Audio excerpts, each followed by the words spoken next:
Alok sa simoy at sa langit mong bughaw, may hilag ang tula at awit sa paglayang minamahal. Ang kislap ng wataw at mo'y tagumpay na nagniningning, ang bituin at araw niya kailan pa may di magdidilim. Lupa ng araw ng luwalhatit pagsinta, buhay ay langit sa piling mo. Aming ligaya na pag may mga ang mamatay ng dahil sa'yo. Please, as we have our quiet and silence time together for this prayer.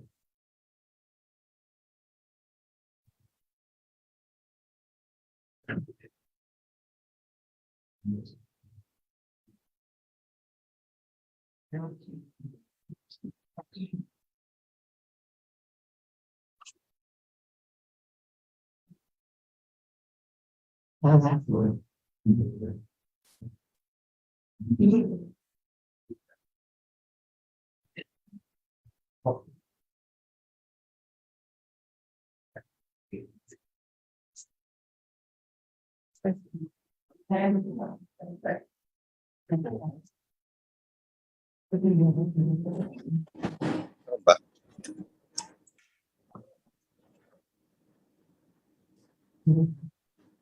Sir Chair? Nakaan ba tayo? Are we on recess? Opo, sir. Wait.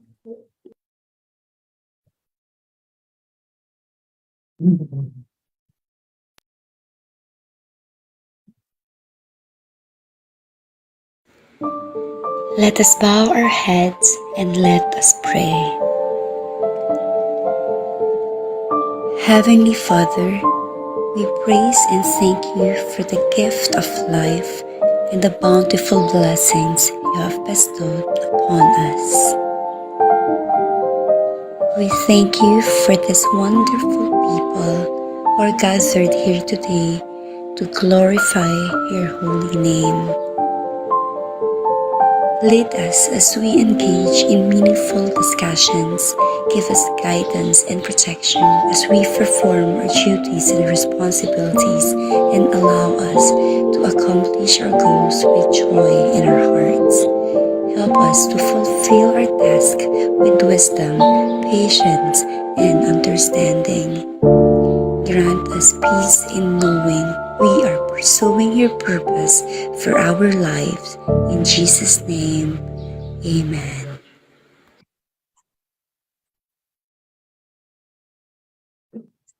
May I hear a motion to dispense the calling of the roll, please? Mr. Chairman, I move to dispense with the calling of the roll. I second the motion, Mr. Chair. All right, Ms. Gumbo seconded, the dispense calling of the roll, is approved. Thank you. But we'd like to recognize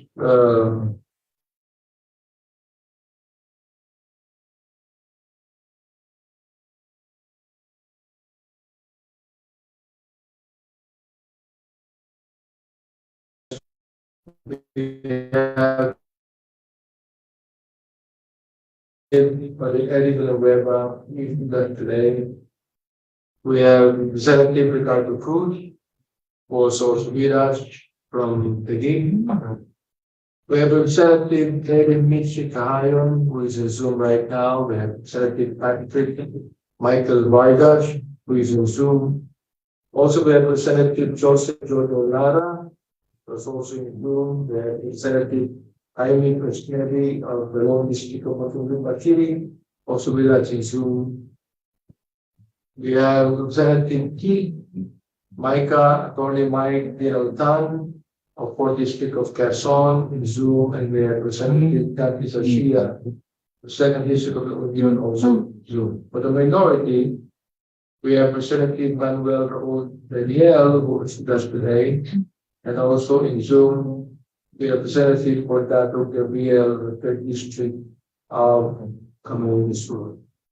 We welcome everyone who is with us today, including our resource person and invited guests. And I would like our ComSec to be able to recognize them.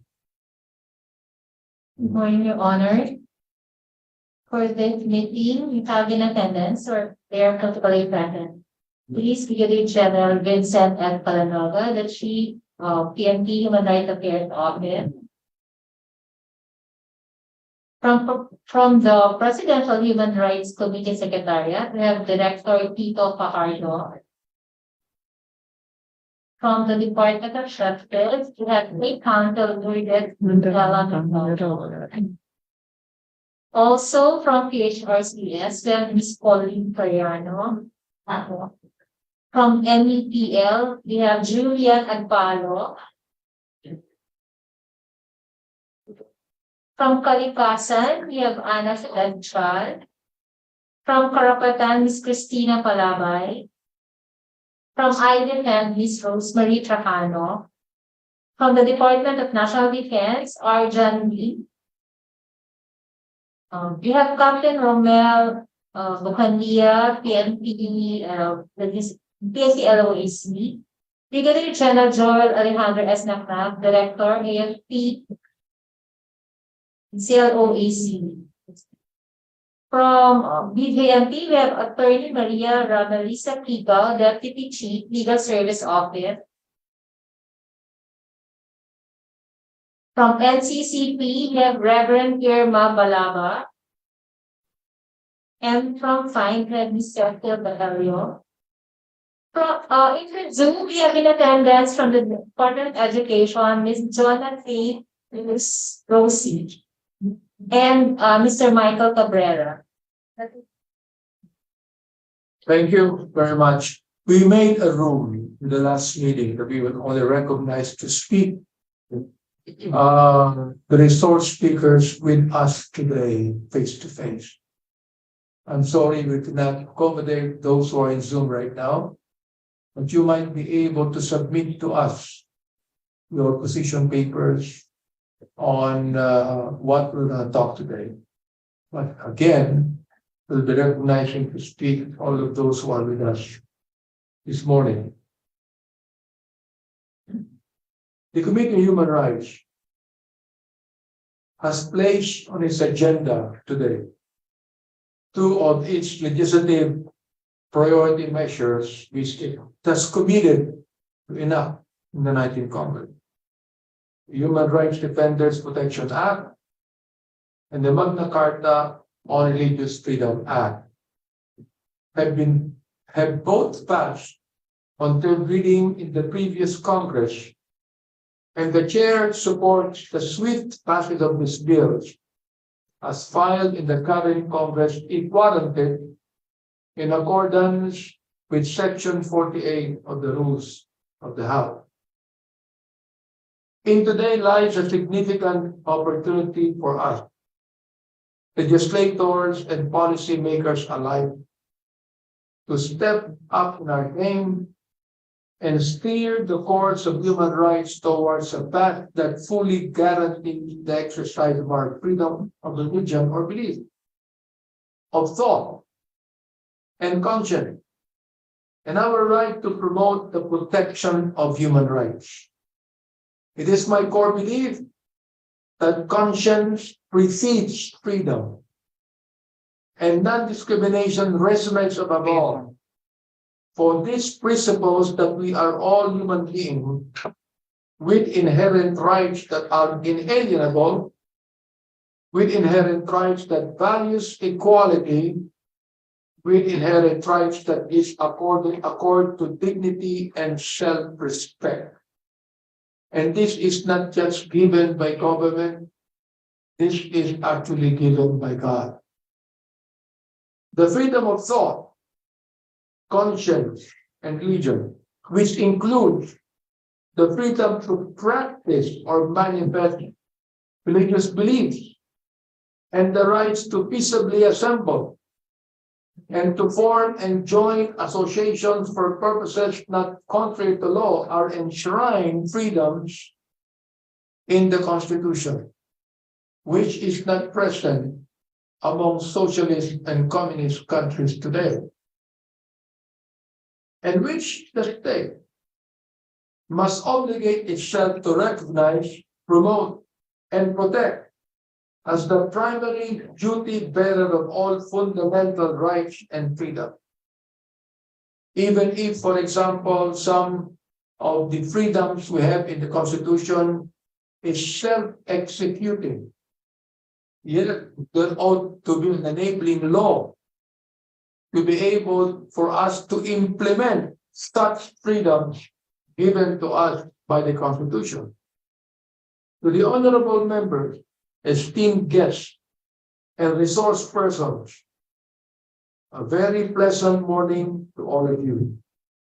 We have a full plate of measures for the thorough consideration of this committee. These include the initial deliberations on the Magna Carta on freedom of religion or belief, as proposed in House Bill number 278, authored by Representative El Rey Villapuerte and Miguel Luis Villapuerte, and Representatives Horibata and Enciso, and House Bill number 2213, authored by our Vice Chairperson, Brother Eddie Villanueva. And next would be the initial deliberation on Human Rights Defenders Protection Act, subject matter of House Bill number 77, authored by Representative Lagman, House Bill number 256 and 2484, authored by Representative Manuel Castro and Brosa, and House Bill number 4124, authored by Representative Salo.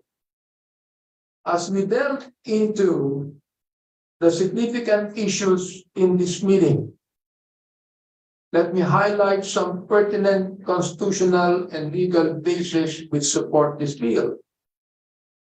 The state values the dignity of every human person and guarantees full respect for human rights as declared under Section 2, Section 11, Article 2 of the Constitution. Further, Section 5, Article 3 explicitly provides that, and I quote, no law shall be made respecting an establishment of religion or prohibiting the free exercise thereof. The free exercise and enjoyment of religious profession and worship without discrimination or preference shall forever be allowed. No religious test shall be required for the exercise of civil and political rights. End of quote. And the rights to life, liberty, and property without due process of law and the equal protection of the laws are also primordial under the fundamental law of the land, of which I believe to be the higher laws of freedom that we ought to protect. In a plethora of cases, the Supreme Court has affirmed that, as I quote, equal protection simply requires that all persons or things similarly situated should be treated alike, both as to rights conferred and responsibilities imposed. It requires public bodies and institutions to treat similarly situated individuals in a similar manner. End of quote. Ang ibig kong sabihin nito, hindi tayo pwede mag-accord ng rights sa iba at ating pong ibababa ang karapatan ng iba. Ibig sabihin, lahat, anuman ang ating pagkakilala, lahat ay dapat bigyan ng kanilang karapatan. Ito po ang stand ng chairperson ng Committee on Human Rights.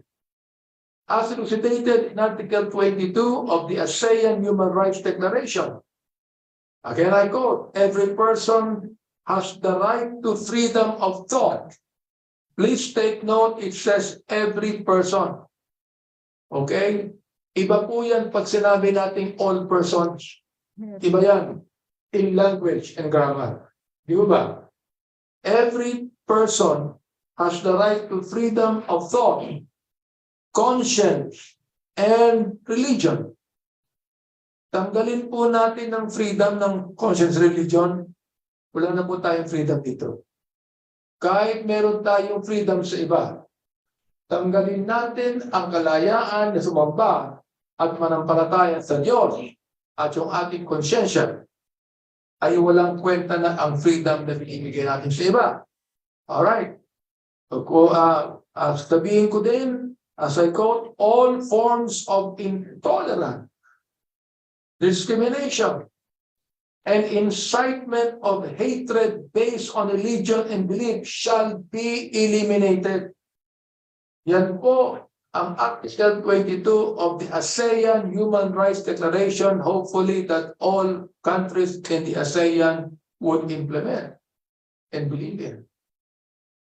At the level of the United Nations, mechanisms have been put in place to express strong commitments to protect the right to freedom of religion or belief, such as the Rabat Plan of Action, the Beirut Declaration and 18 Commitments on Faithful Rights, and the Plan of Action for Religious Leaders to prevent incitement to violence that could lead to atrocity crimes. But while the right to thought, conscience, and religion is fully guaranteed by human rights law, the guarantee does not extend to external manifestations in the exercise of one's religion or belief, which could then be regulated by the state. It must be posited that the free exercise clause stipulated in the Constitution is not a blatant license to commit violations against criminal laws, public morals, or public policy. Ibig sabihin ito, kung meron tayong relihiyon na nagsusupport sa rebellion, ay hindi po natin papayagan yan. Tama mo ba ako? Alright. On the other major issue, human rights defenders, have faced serious challenges to their advocacy work. We can no longer turn a blind eye on these injustices which undermine our democratic space and perpetuate a culture of impunity. To have the resource persons from the AFP. All right. According to the Philippine Inquirer headline, Protestant leaders claim being red tagged by the AFP.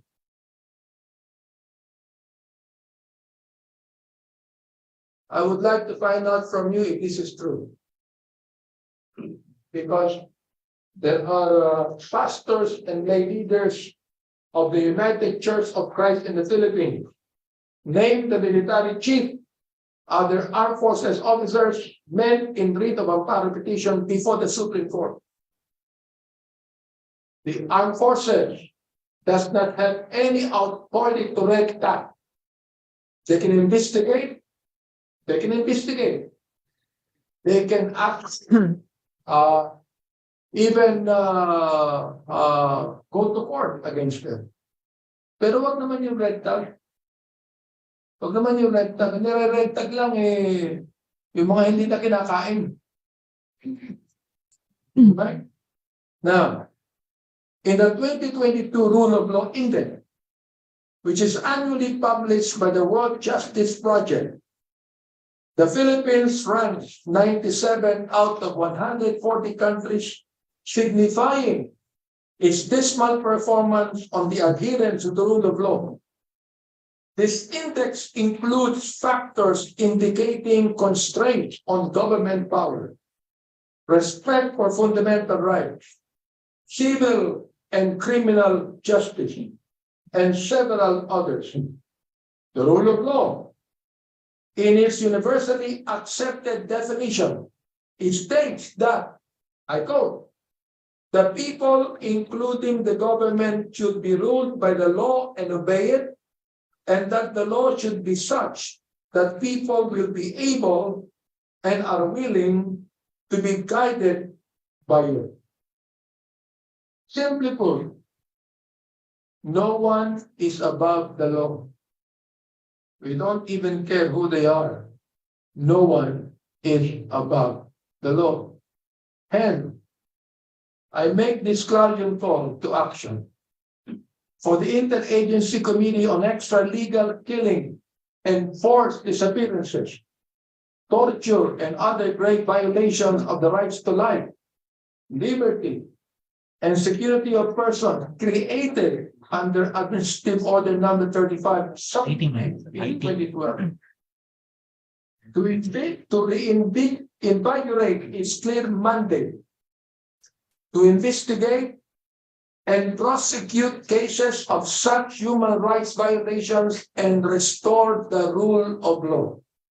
May I say, that the Committee on Human Rights in the House of Representatives will not sit down in silence. We are going to speak up. Thank you, ma'am. Thank you. Thank you. Even if some media network would bash me, I am going to speak up on what I believe in. Finally, before we spur the momentum for this hearing, let me go into some procedural guidelines. The order of speakers shall be in this manner. Authors would first be recognized, to be followed by government agencies and the non-governmental organization. Authors and members are allowed at any point during the deliberations to manifest their motions, ideas, and preferences. Each resource person, except the members, is allowed only a maximum time of 5 minutes to convey their official position on the measure, to ensure that every guest is given the opportunity to be heard in this meeting. The committee secretariat has also prepared matrices of bills for discussion purposes. Unless there are pertinent questions, the chair is now ready to open the deliberations for this meeting. Thank you and good morning. Committee secretary. Please write this down. Yes, please. Don't recognize. Walang gamit lahat. We have Representative Adyong. Just came in present because of their face-to-face. Okay, I would like to recognize Congressman Manuel for his sponsorship. Please, Good morning, Mr. Chair. Also to my fellow members of the House, to all resource persons, magandang umaga. As one of the authors of House Bills 256 and 2484, Mr. Chair, I'd like to sponsor these measures by quoting from our explanatory note. Mr. Chair, the Philippine government was one of the 48 original signatories to the Universal Declaration of Human Rights in 1948. The government later signed and ratified the multilateral treaties on human rights, namely the International Covenant on Civil and Political Rights and the International Covenant on Economic, Social, and Cultural Rights. These official acts of the Republic of the Philippines are a commitment that the government shall not only respect human rights, but must also protect and promote these rights. Despite these commitments, human rights violations continue to plague the Philippines. The international community, including the United Nations, has expressed serious concern over the systematic and continuing violations of human rights, including the phenomena of extrajudicial killings and enforced disappearances. It is within this context that the need for and the importance of human rights defenders coming from human rights groups and advocates came to the fore. In July 2012, UN Special Rapporteurs Margaret Segadia for Human Rights Defenders and Christoph Gaines for extrajudicial killings voiced their concern on the significant increase in the reports of killings and death threats against human rights defenders in the Philippines.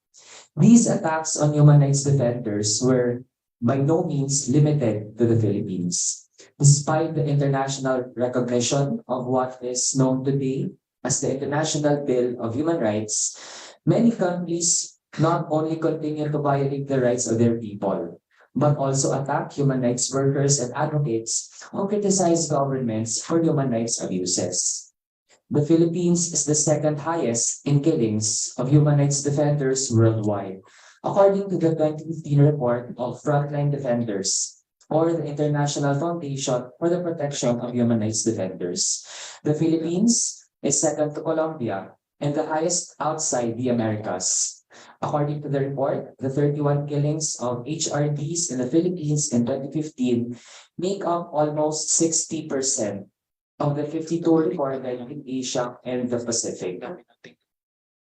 Considering the important role of human rights defenders in the protection of human rights in the country, and the Philippine government's international commitment to promote, defend, and protect human rights, and the continuing attack on the rights of the people and HRDs, it is imperative that the Congress should put into law that commitment as enshrined in the UN General Assembly resolutions on the rights of HRDs.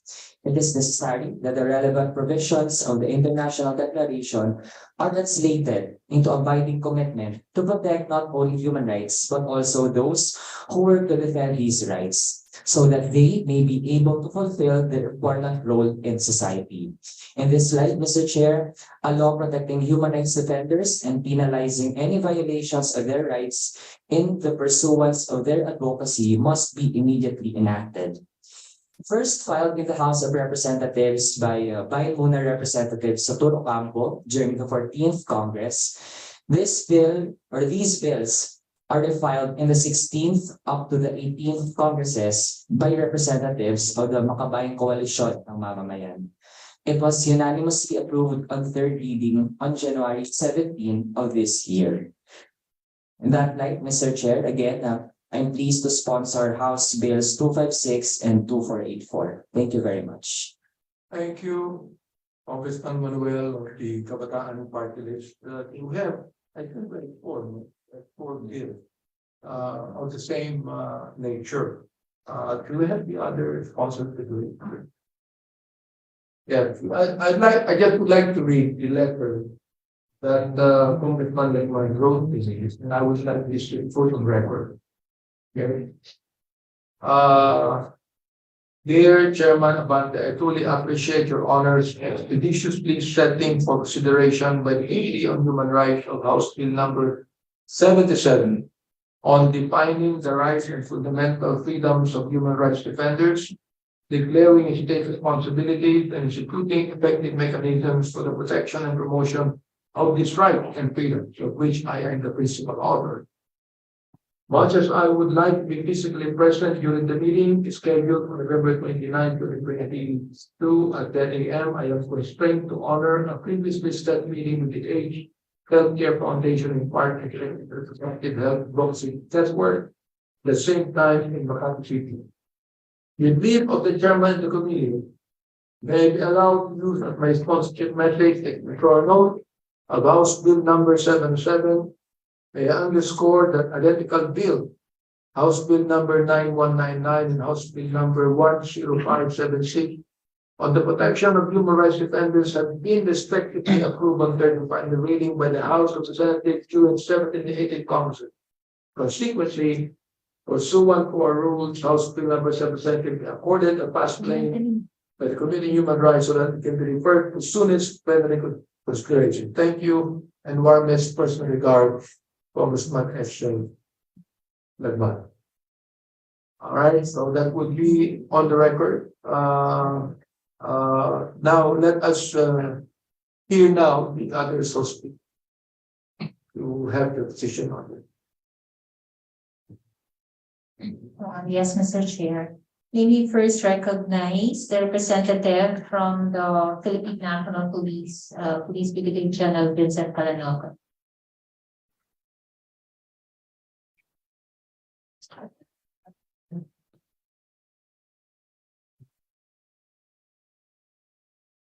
Thank you, Honorable Chair. from the Philippine National Police, and also to the members of the committee present in this hall and those virtually attending this activity.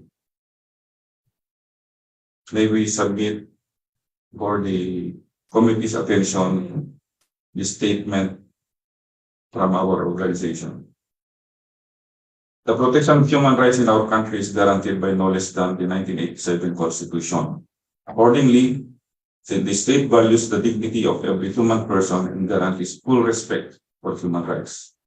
The PNP is a community and service-oriented agency that promotes and respects human rights while upholding the rule of law.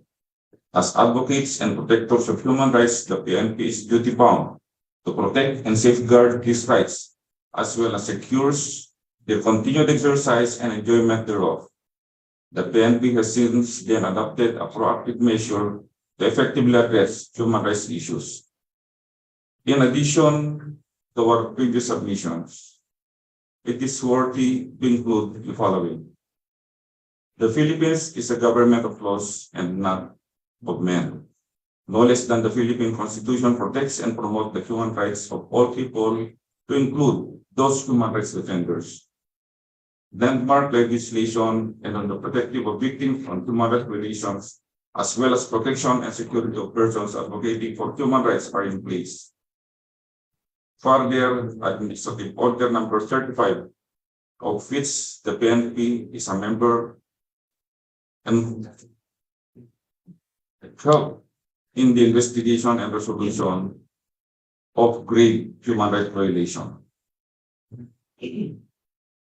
Second, human rights obligation is universal and concerns all both state and non-state actors.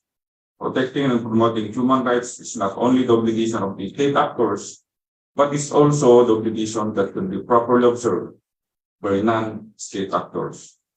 It is also noteworthy to emphasize the UN fact sheet number 29, wherein it clearly states that advocates such as civil society organization should not contribute to the improvement of social, political, and economic conditions, the reduction of social and political tension, the building of peace domestically and internationally, and the nurturing of national and international awareness of human rights. Hence, human rights defenders should not support armed struggles, but instead they should contribute to the reduction of social and political tensions in our society, building of peace both domestically and internationally, and not to promote conflict and armed struggles. The PNP, Your Honor, objects the enactment of Human Rights Defenders Act for the simple reason that our existing laws are already sufficient to protect human rights defenders. Per definition prescribed by the UN under fact sheet number 29, it includes not only volunteers, civil organizations, but also government employees, state actors who promotes, protects, and advocates human rights as human rights defenders. And we also consider ourselves in the security sector as human rights defenders, and perhaps even a diligent father or a mother can also be considered as human rights defenders because they are promoting the welfare of their children, protecting them from harm and abuses, which is by nature a human rights violation. Thank you, Your Honor. Director Ardo, may I know the laws that you are pertaining about human rights defenders? May I know? General Plano. May I know, please, can you cite to us some of the laws that you said that are already enshrined in our statute? to protect human rights defenders. You know, Yes, sir. We have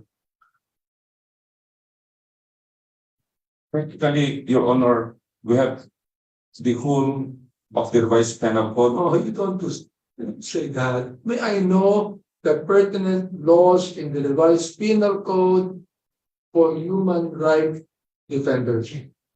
Can you cite to me one? Yes, sir. Arbitrary detention is one, Your Honor. That is not a law for human rights defenders, But it gives protection for everybody. but it is not a law on human rights. Please, we're not stupid here. I think you heard my remark. Am I right? Yes, Your Honor. I think that you agree with all of my remarks. I totally agree, Your Honor. All right. So we are all against any armed struggle here. We are all against anyone that would run in conflict with the government. Diba? Yes, Your Honor. So, but listen, may pagkakataon din naman ng mga tao to speak contrary to what the government is. That's freedom. Am I right? Totally agree, Your Honor. If you agree with that, then you agree with the Human Rights Defenders Act. Ganun lang yun. Natin yun ulit. Please, study. I'm gonna give you my remark. I want you to study it because you are the part of the human rights community of the Philippine National Police. And therefore, General, you should agree with us. You should agree with us. We are not here to agree with you because we are the one that make laws. Am I right? Well taken, Your Honor. You execute the law. We make the laws, and therefore you should agree with us more than us agreeing with you. We submit to your opinion. Thank you. Yes, Vice Chair. Good morning and blessed day to everyone. First of all, I would like to appreciate so much the opening remarks of Chairman Abante, the chairman of this prestigious Committee on Human Rights. I absolutely believe that the real essence of genuine freedom in our country must be given flesh and substance. I also, I would say, understand the presentation of Honorable General from PNP, and I believe that this is the best time in the history of our country to effectuate genuine system of, I would say, implementing, enforcing the rule of law. Because in my experience, last regime under President Rodrigo Duterte, I admired his presidential proclamation speech where he said, and I quote, "My adherence to due process and rule of law is non-compromising," unquote. I was encouraged to congratulate him in tweet. Kudos to the new president. But after that, there were reported several extrajudicial killings. I visited that young teenagers, Ian De Santos, with Bishop Leo Tonga and other Christian leaders. And we were shocked to hear from the people, from the community. There were so many extrajudicial killings aside from the case. So what I mean, it appears the presidential proclamation of President Duterte that his adherence to due process and rule of law is uncompromising is not actually being respected by some quote unquote scalawags in the police system. And I believe the principal genuine members of the police system are very sincere in fulfilling their sacred duty in protecting the rights of the sovereign Filipino people. But in reality, there are so many violations. That's why I would like to take this opportunity to remind our honorable chairman, Congressman Benny Abante, if this committee could initiate a genuine, no-nonsense investigation on the so-called extrajudicial killings in the past. So that, because I can feel the heartbeat of God, that when innocent people are being killed simply because of political reason, this is a direct assault and direct rebellion to the Almighty God, who is properly enshrined in the very preamble of the Philippine Constitution, and I quote, "We, the sovereign Filipino people, imploring the aid of the Almighty God, so that we can have genuine peace, development, progress, eventually resulting to the genuine prosperity of our people." So this is just my simple reminder to everyone. Thank you. Thank you, Vice Chair, for the edit. If you would be willing to file a resolution to investigate for the edit, it might fall under initial killing. But even now, the new administration is very proud of saying that they only had very minimal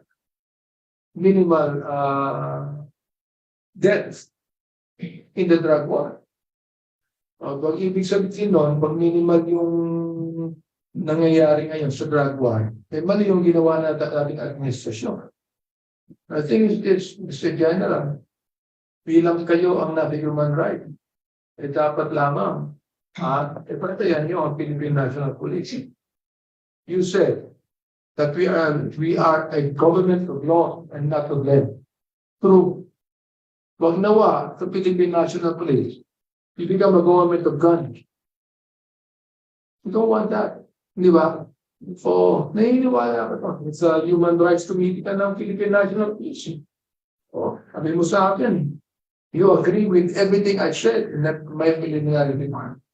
Therefore, I want you to go back and study, because this human rights bill or human rights defenders bill we are tackling right now is to give flesh to the structure of the body. Sabihin, pag nakita mo yung katawan, puro-puro lang yan, eh nagbigay ka na ilustrasyon kanina eh. Pag yung nagkatawan, puro buto lang yan, eh walang ka.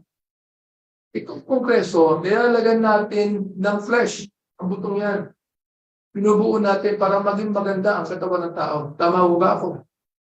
The Human Rights Defenders Bill is one beautiful bill if enacted. We protect all human rights defenders. And by the way, Mr. General, I was also violated by the Philippine National Police at one time. Hindi ko na kinakailangan sabihin sa inyo kung ano nangyari. Pero alam nyo, palaging overkill kayo. Nagkakaroon kayo pag sinabi ng Pangulo na kunin nyo ito. Eh, ang ibang mga pulis natin, hindi naman lahat. Ang ibang pulis natin, nagiging excited yan. At gumagawa na ng mga bagay na hindi ayon sa batas. For example, tama ba na isang katulad ko na congressman ay i-stop ng pulis sa isang bayan na dala-dala ang kanilang mga baril at mga SWAT at walang pangalan, kanilang mga uniforme. Tama ba o mali? Tama o mali? Mali ka. Mali. Mali. So, ito yung pinag-uusapan natin dito. Yan ang substance ng bill na pinag-uusapan natin. Maraming salamat. sa inyong mga sinabi. Yes, go ahead, Vice Chair. Gusto ko lang, any congressman would like to say something about this work. Gusto ko lang pong ipaalala, lalo na sa kinatawan ng Philippine National Police.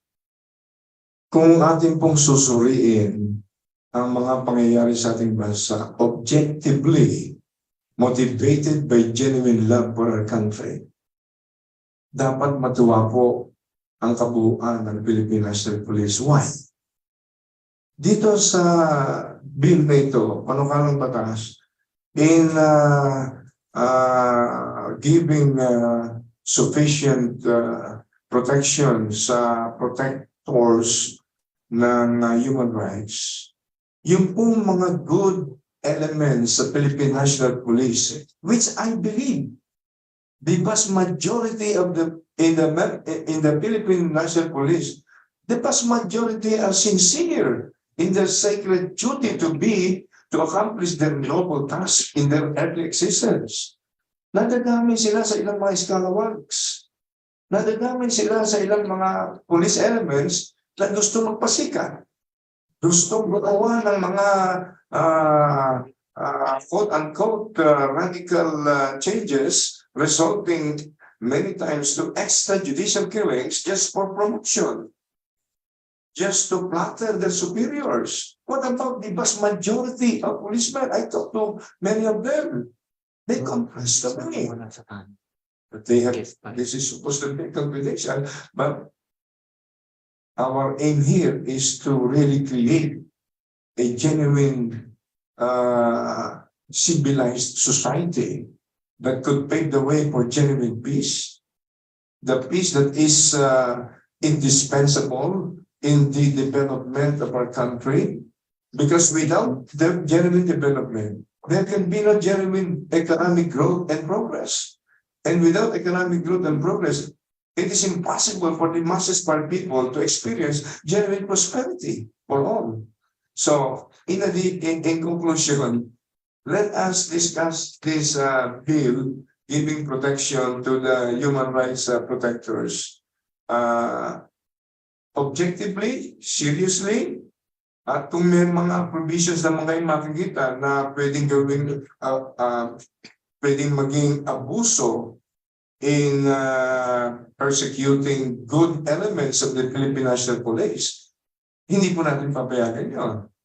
Importante, talagang balansyado ang pagbibigay ng karapatan sa bawat isa. Ito po ay aking lang sa puso ko dahil alam ko maganda intensyon ng ating general representing the interest of the Philippine Police. At napakaganda rin ang intention ng mga sponsors itong bills nito. So in other words, magkaisang-usapan tayo na makakrak ng most ideal law that will protect genuine human rights of everyone. Thank you. Thank you, Vice Chair. You know, meron akong apo 5 years old. I'm trying to change his mind. Every time I ask him, what do you want to be when you grow up? Same answer every time. 5 years old yan, ha? I want to be a police officer. Natatakot ako pag yun. Tukot niya pinapanood kong iba. Pero you know what, ha? Believe siya sa kapulisan natin. I would ask him, why do you want to be a police officer? To protect. Sabi niya, to protect our people from gangsters and criminals. 5 years old yan, General. 5 years old. Diba? Mukhang yung mga pulis nating iba, hindi alam kung bakit sila pulis. Mabuti pa yung 5 years old. Okay, I also would like to recognize Congressman Busita of the One Rider Party List. Ang kalaban ng mga sabihin ko. Go ahead. Thank you, Mr. Chair. Pasensya na po sa lahat. Galing po ako sa isang committee hearing. Thank you po. Yeah. Share a quick response lang doon sa nabanggit ng ating resource person. Isang bagay po yung na-mention na sapat na yung mga current na batas natin. Kaya hindi na kailangan ng isang Human Rights Defenders Bill. Pero Mr. Chair, the mere fact na meron tayong nasa site ng mga datos, the mere fact na may mga nababanggit na experiences ng mga ganong paglabag dun sa karapatan, hindi lamang ng ating mga kababayan, pero pati ng mga nagtatanggol din sa ating mga kababayan, yun yung nag-justify na kailangan natin ng ganitong tipo ng batas. Also, Mr. Chair, dun din sa paano ba natin talaga na-define yung sinasabing human rights violations. Kung nabasa po nung ating mga resource persons yung definition ng human rights violation na nasa ating bill ay na-specify po dito, Mr. Chair, na human rights violation is any act of commission or omission by state actors acting under the orders of and/or with acquiescence of state actors. Simply put, Mr. Chair, kailangan na meron tayong mga pamamaraan para naman na merong mapuntahan o merong masisilungan ng ating mga kababayan kung ang lumabag sa kanilang karapatan ay state actors. Kasi halimbawa kung mga krimen yan na hindi naman state actors yung gumawa, nandyan na mismo yung ating law enforcement agencies to protect us. Pero paano kung halimbawa bahagi ng law enforcement agency yung nagkamali o may nakomit na abuso? And that exactly is the purpose of this bill. Kaya hopefully throughout our discussion, maging malinaw yung ganong definition para hindi natin ma-blur yung urgency at yung pangangailangan. And I also am glad, Sir Chair, na nabanggit yung posibilidad na mas malalim pa na tingnan yung mga usapin din regarding our approach to the drug war. Kasi sa bahagi din ng representasyon na ito, naivalid po natin yung House Resolution number 14 na exactly yun po yung kanyang objective. And kung sa kailan din po natin yan pwedeng mapag-usapan o matipon, yan naman po ay nasa jurisdiction ng committee na ito at we will be very welcome to cooperate with that. Yun muna, Mr. Chair. Salamat, Congressman Manuel. Gusto ko rin i-comment ang DLLG, no? To the Secretary Benarado and the Philippine National Police on your new title that you're calling, PDAP. Okay yan. I hope that can be fully implemented.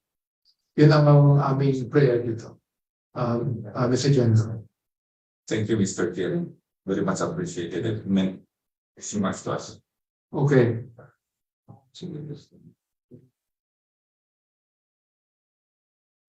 We request Brigadier General Joel Alejandro S. Naknak from the Armed Forces of the Philippines Center on Federal Armed Conflict. Sa mga kagalang-galang na chairman at members ng Committee Human Rights sa Kongreso, mga kasama ko rito, magandang araw po sa ating lahat. Ako po si Brigadier General Joel Alejandro S. Naknak, ang direktor ng AFP Center for Law of Armed Conflict. Dati po itong pangalan niya ay Human Rights Office of the Armed Forces of the Philippines, which was established way back in 2007. At gusto kong bigyan muna yung tugon, yung ating katanungan ng ating chairman kanina po, tungkol po sa red tagging. As a general rule po, ma'am, sirs, Mr. Chair, the Armed Forces of the Philippines does not have any policy on red tagging whatsoever.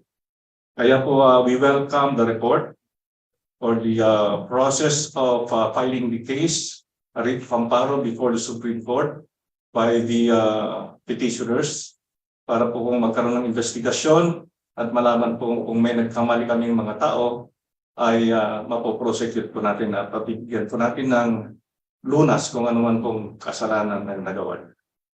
Yan po.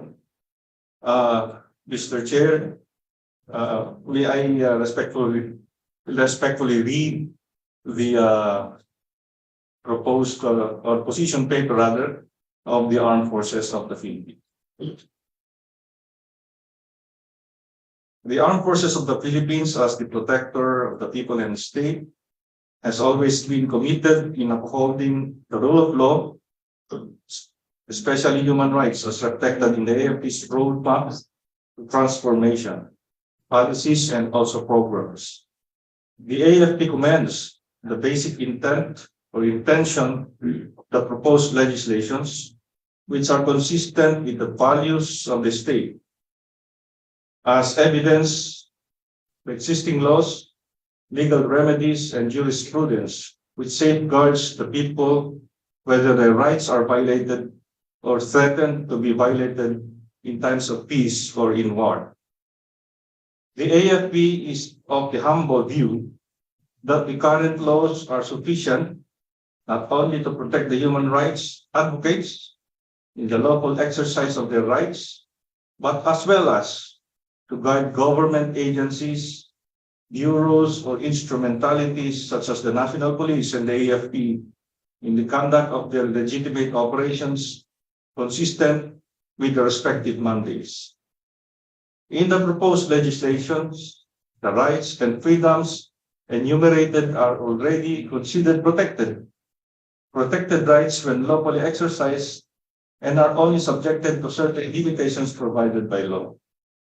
On the other hand, the enumerated obligations imposed upon state and the public authorities are already existing in the status quo, but the provisions stated therein in this proposed law lack the necessary safeguards or limitations as such state obligations, which as a result may be used against the state to perpetuate the evil acts by individuals or groups who intend to abuse these legal loopholes. In addition, the protection of rights include the balancing of rights between the people and the state. This means that the state and the government authorities must equally be given the opportunity and legal arsenal to effectively implement the law, to protect the people, and to hold accountable those individuals or organizations who may identify themselves as human rights defenders, but actually are legal fronts of other groups to evade justice. More importantly, there are various laws that uphold human rights, such as that of, but not limited to, of course, it is basic, the Universal Declaration of Human Rights under the UN Charter, our Constitution, the Enforced and Involuntary Disappearance Act, Anti-Torture Act of 2009, the CSAC law or the Children in Situations of Armed Conflict, RA 9851, or the Philippine Act on the Crimes Against Violations of IHL, Genocide, and other crimes against humanity. And likewise, the aim of the bill to protect human rights defenders from potential abuse of authority of the states are already covered under the CHR's or the Commission on Human Rights constitutional mandate. Hence, the proposed creation of Human Rights Defenders Protection Committee is deemed to be duplication of the current CHR mandate. In the case of the AFP, in the performance of its mandate as a protector of the people and the state, it has improved its collaboration with other stakeholders by engaging in various partnerships with government and non-government organizations to uphold human rights. In this pursuit, the AFP has entered into various agreements with the Commission on Human Rights that focuses on training, joint clearance system, data sharing, and monitoring of violations. The AFP also has a memorandum of understanding with the ICRC that aims to enhance the partnership and cooperation and the effective implementation of international humanitarian law, and to fully integrate and institutionalize the laws of warfare in all systems and processes in the defense establishment. When it comes to protection of human rights in the AFP, the Center for Law of Armed Conflict, the Inspector General Service, the Provost Marshal General, the whole of the military justice system, and the Office of the Ethical Standard on Public Accountability are just a few of the mechanisms of accountability that we have where complaints and violations of human rights are addressed. All of this translate, Mr. Chair, to the high trust rating and approval of the AFP, which it is enjoying right now up to the third quarter of calendar year 2020. In fact, if I may say so, the true violators of human rights are the communist terrorist group, for they have committed 1,886 human rights and IHL violations for the years 2010 to the first semester of 2022. This includes 571 employment of child combatants, 489 destruction of civilian properties or attack against non-military targets, 481 usage of the anti-personnel mines, which is internationally banned, 329 willful killings, and other IHL violations. These acts, terroristic as it is, resulted in the killing of 517 and enduring 344 individuals for a total of 861 casualties for the past 12 years. Moreover, a total of 2,443 human rights abuses from calendar years 1968 to 2009 were also collected and recorded, consolidated, which resulted to the damages of 557 destroyed civilian properties and a total of 2,795 casualties, in which 1,943 are innocent civilians. All of these incidents, Mr. Chair, were reported and submitted to various stakeholders such as the CHR, CIDG, PNP, DOJ, AO35 mechanism, CWC, and even to the United Nations, ICRC, DFA, and even to the Office of the President, to include the prosecutors and PNP regional investigators for their perusal and appropriate action. This shows that the government has existing mechanisms and processes to protect our people from violations of human rights.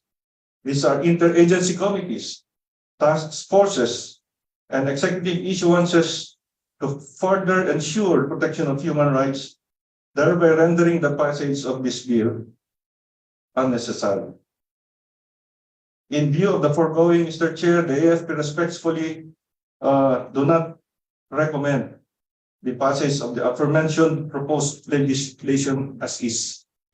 However, human rights organizations or advocates may be encouraged to engage in a dialogue with key government agencies to better implement existing laws to achieve the common goal of upholding the rule of law. Magandang umaga po. So General, the Committee on Human Rights of this House, under my watch, will not be biased as far as human rights violations are concerned.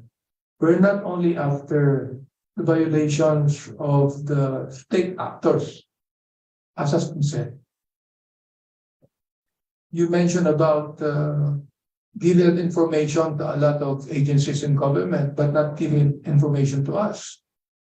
We can also investigate human rights violations of these armed conflicts and these armed groups, not just the AFP. I do not want our law enforcement agencies to think na ito pong committee ng human rights dito, na ako po ang chairman, ay magiging bias lamang sa mga human rights violations ng ating state actors. Hindi po. Oo. Meron kayong mga alam na human rights violation, ito mga armed conflict na ito, tell us about it. And we shall investigate. Kasi ito papangako ko sa inyo, this committee will not be biased whatsoever. Okay ba yun? Yes, Mr. Chair, we will gladly submit those records to your And by the way, if this becomes a law, this cannot be a front of any communist armed conflicts or any terrorist activities. Batas to it. Hindi pwedeng maging front ito. At kung ito maging front ito, kayo nakakaalam. Hindi kami. Di ba? Kayo ang dapat mag-imbestiga dyan. Kayo ang dapat gumawa ng paraan dyan. At ang inyong tungkulin, sabihin sa amin, para naman meron kaming pwedeng gawin na kasama ninyo. I would like everyone to know that the Committee on Human Rights under my watch ay hindi po dapat in conflict with the government as far as fighting armed conflicts is concerned. May I say this right now? This representation is against any armed conflict in this country and against any violent overthrow of the government. That I can tell you right now. We want peace in this country. Lahat tayo. All right, thank you. Yes, Vice Chair. Ito po ay food for thought lang for all. Yung binanggit ng General, kagalang-galang na General na PNP, thank you for such enlightening presentation on the part of PNP. However, yung pong sinasabi niyong mga terroristic acts, ating pong palawakin ng ating kaisipan, yung po ay marami po roon, if not all, ay revolutionary actions ng revolutionary movement sa ating bansa. Now, bakit hindi makumbinse ang revolutionary element sa ating bansa? Whether the communist, whether the secessionist Muslim movement in Mindanao. Bakit po?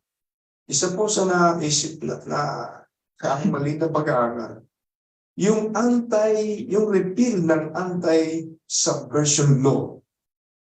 Very noble ang intention nun.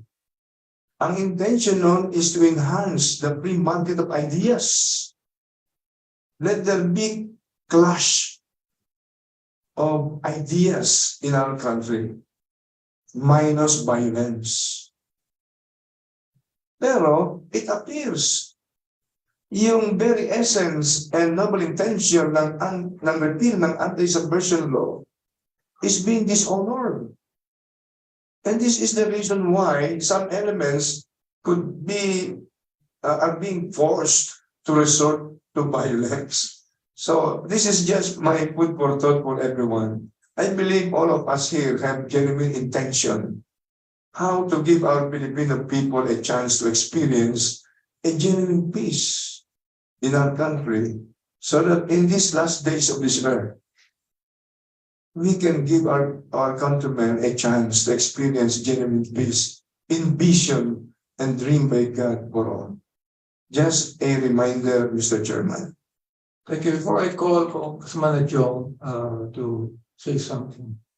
General, kung naniniwala ka din that the communist does not have the monopoly of armed conflict.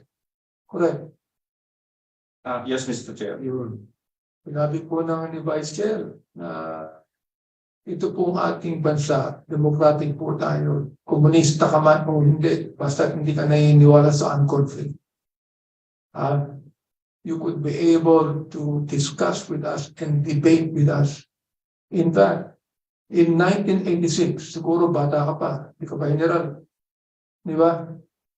Andun na ako sa labanan. We are actually engaged in what? In a philosophical battle with the NPA. Hinabol nga ako ng NPA. Nalagay nga ako sa liquidation list ng NPA. Number 12 ako liquidation list ng NPA. Bakit hindi ako namatay? Hindi namatay number 11. You see? Ang sinasabi ko lang sa inyo, ganito, minaman ko sila. Kung nais nyo ng kapayapaan sa ating bansa, lay down your arms and debate with us on the issue of a better government. Tama ba? Yun. Uulitin ko to, ulitin yan. Kahit ngayon. Because the communist does not have the monopoly of armed conflict. Marami tayong armed conflict dito. At kung merong isa mga komunista, lalabanan ko ng debate yan. Ipaliwanag sa akin kung mas magandang gobyerno ng communism. Ano? Okay ba? Yes, Mr. Chair, I fully agree with your thoughts, Mr. Chair. Sino mang congressman o komunista dito? Debate kami sa plenary. No problem with me. Huwag lang kasama ang armed conflict. Yun lang. Yes, Congressman Joe. Thank you very much, Mr. Chair. Perhaps among the persons here in the group, in the room, Mr. Chair, perhaps I'm the only one who is exposed to armed conflict, and I'm not proud of it. What happened, Mr. Chair, just again, let me just borrow the phrase of Brother Eddie, Congressman Eddie Vice Chair. Food for the thought. I'd just like to put into context what happened recently in Marawi.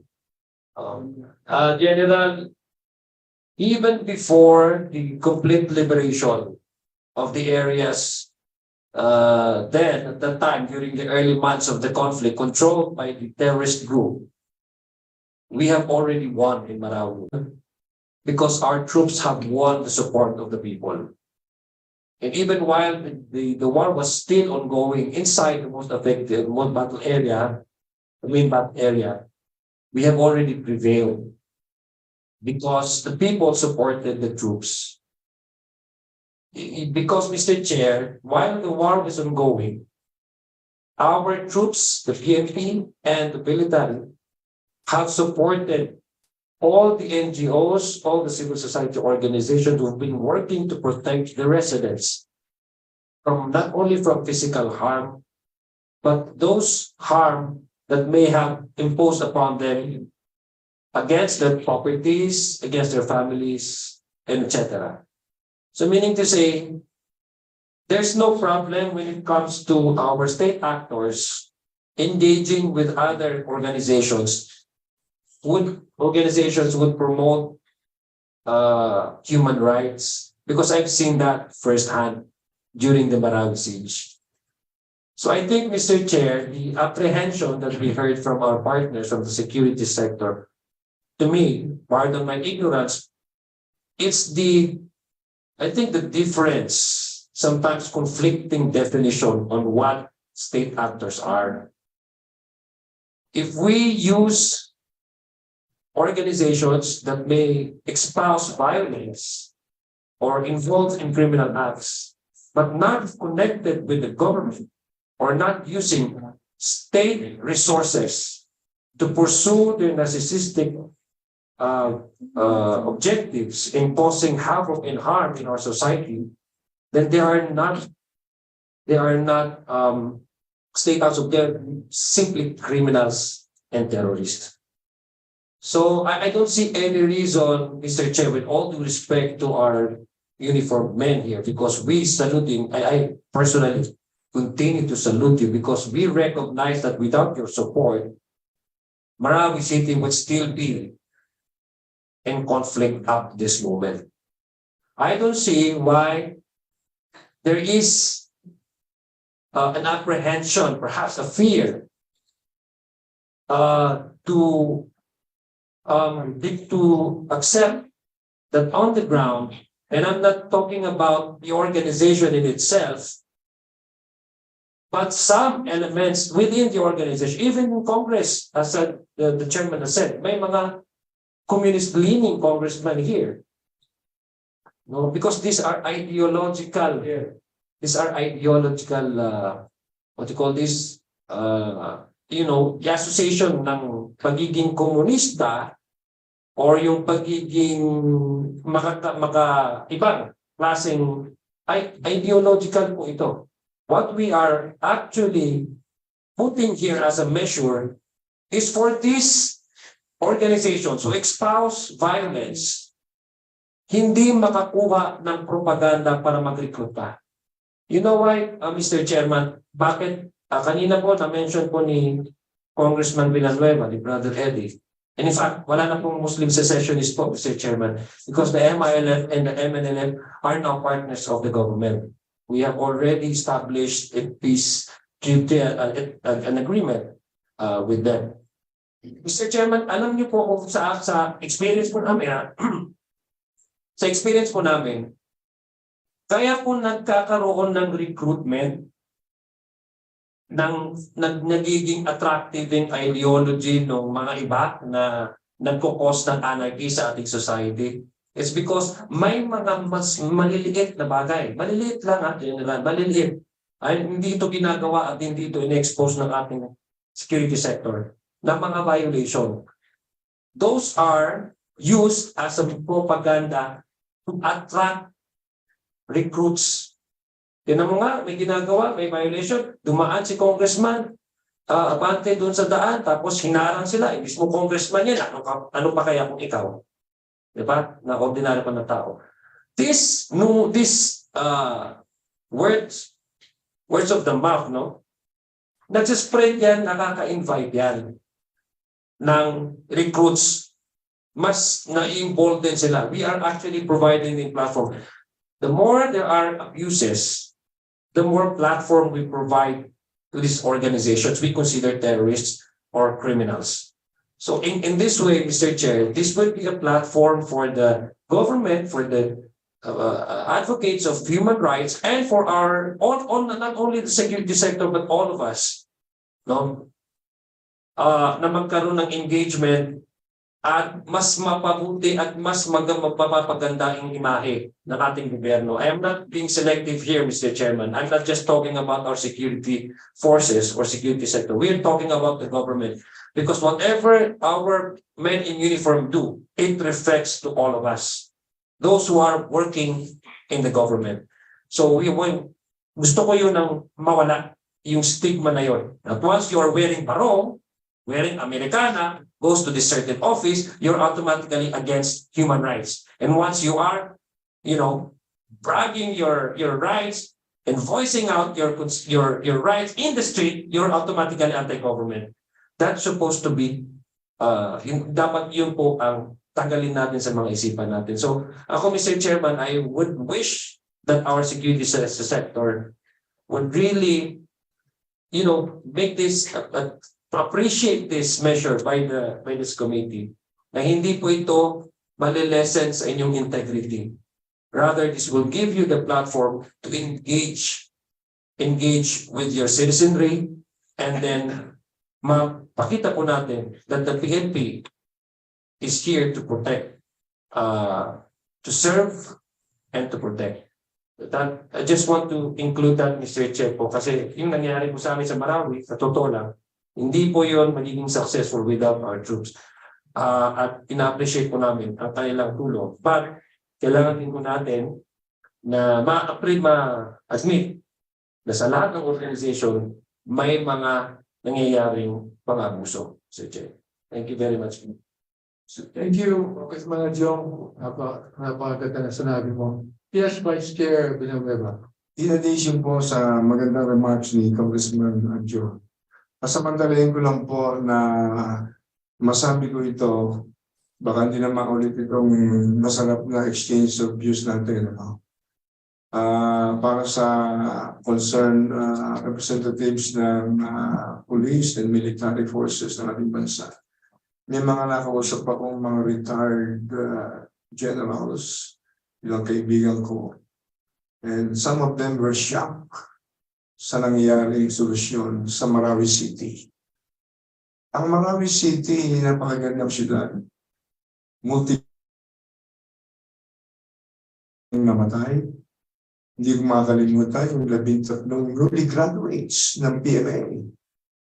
Pinalusog doon, patay agad. Sabi sa akin ng ilang general na retired, na napo na yung iba, alam mo, Brother Eddie, parang isang bahay yan eh. Yung bahay na yun, may mga nakapasok na lamok, 300, o nakapasok na 300 na langaw, o nakapasok na 300 na ahas. Bakit ang solusyon mo? Iwasakin yung bahay. Patigilan mo lang yun. Gutumin mo lang yun. Naligtas yung libo-libong mga buhay. Yung multi-billion worth of infrastructures doon hanggang ngayon hindi na mabalik. Kaya napakahalaga ang free market of happiness. Napakahalaga ang gano'n natin ang freedom of everyone, freedom of speech, freedom of expression, freedom of beliefs. Na-appoint natin ang tyranny of majority, i-appoint din natin ang tyranny of minority. Ang importante po, magkaroon tayo ng free market of ideas. Wala akong makita, Chairman Abante, ang ganda mo sabi sa akin ng ilang retired generals, bahay na maganda. Meron lang 300 na kalaban ng government. Pumasakin mo bigla. Bobombahin mo. At mga innocenteng bagong graduates sa PMA, 13. Mga lieutenant. Sakit nung naramdaman ng mga magulang doon. Pinapasok doon. Walang sa experience. Patay agad. Kailangan po may iwasan natin ito. Kailangan dumating na tayo sa maturity of managing the affairs of the nation, especially on the security aspect. Sinamatan ako lang po ito dahil hindi na ako magkaroon ng chance na sabihin ito sa mga concerned authorities. Isang malaking kamalian para sa akin yung nag-suggest kay President Duterte na gamitan ng parang mga bangaw, martilyong umatay mo. Yun lang po. Thank you. Salamat, Vice Chair. Go ahead, Comsec Scholes. Can we call on Attorney Lourdes Gisela Mendoza from the Department of Justice State Council? Good morning, Honorable Chair. The department interposed no objection to the enactment of the subject bills into law, recognizing that it is within the legislative authority of Congress to enact laws, amend or repeal them. The department has submitted position papers on similar measures filed in the previous Congress, which indicated our observations to the previous bills, subject, of course, to the Honorable Committee's consideration. We will be submitting our official position paper on these proposed measures in due time. Thank you.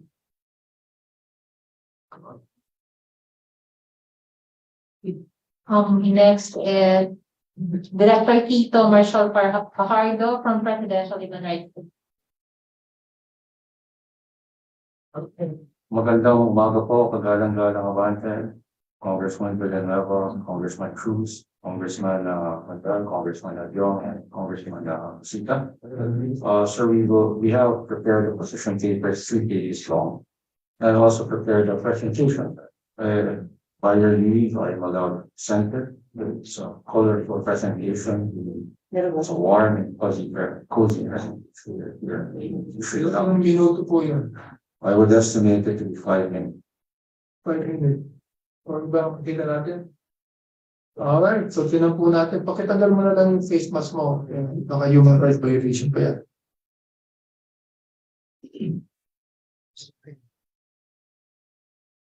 Okay. I'll start off, sir, that our office is always in engagement with human rights defenders. And this presentation is actually a summary of all their inputs, comments, just the cover page. Comments, inputs of human rights defenders. And our engagements with them inside Philippines, outside the Philippines, with the UN, the United Nations, with the Special Rapporteurs, with the Human Rights Council. In particular, sir, those whose concern is the right to children, child rights, or the right to family, victims, just to enumerate them, sir. So the origins of the word human rights defender comes from a document which is just published during 1990, and it's a full title of it, Declaration of the Right and Responsibility of Individuals, Groups, and Organs of Society to Promote and Protect Universally Recognized Human Rights and Fundamental Freedoms.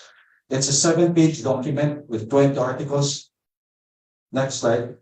If you'll notice from that 7 pages, there's no term human rights defenders.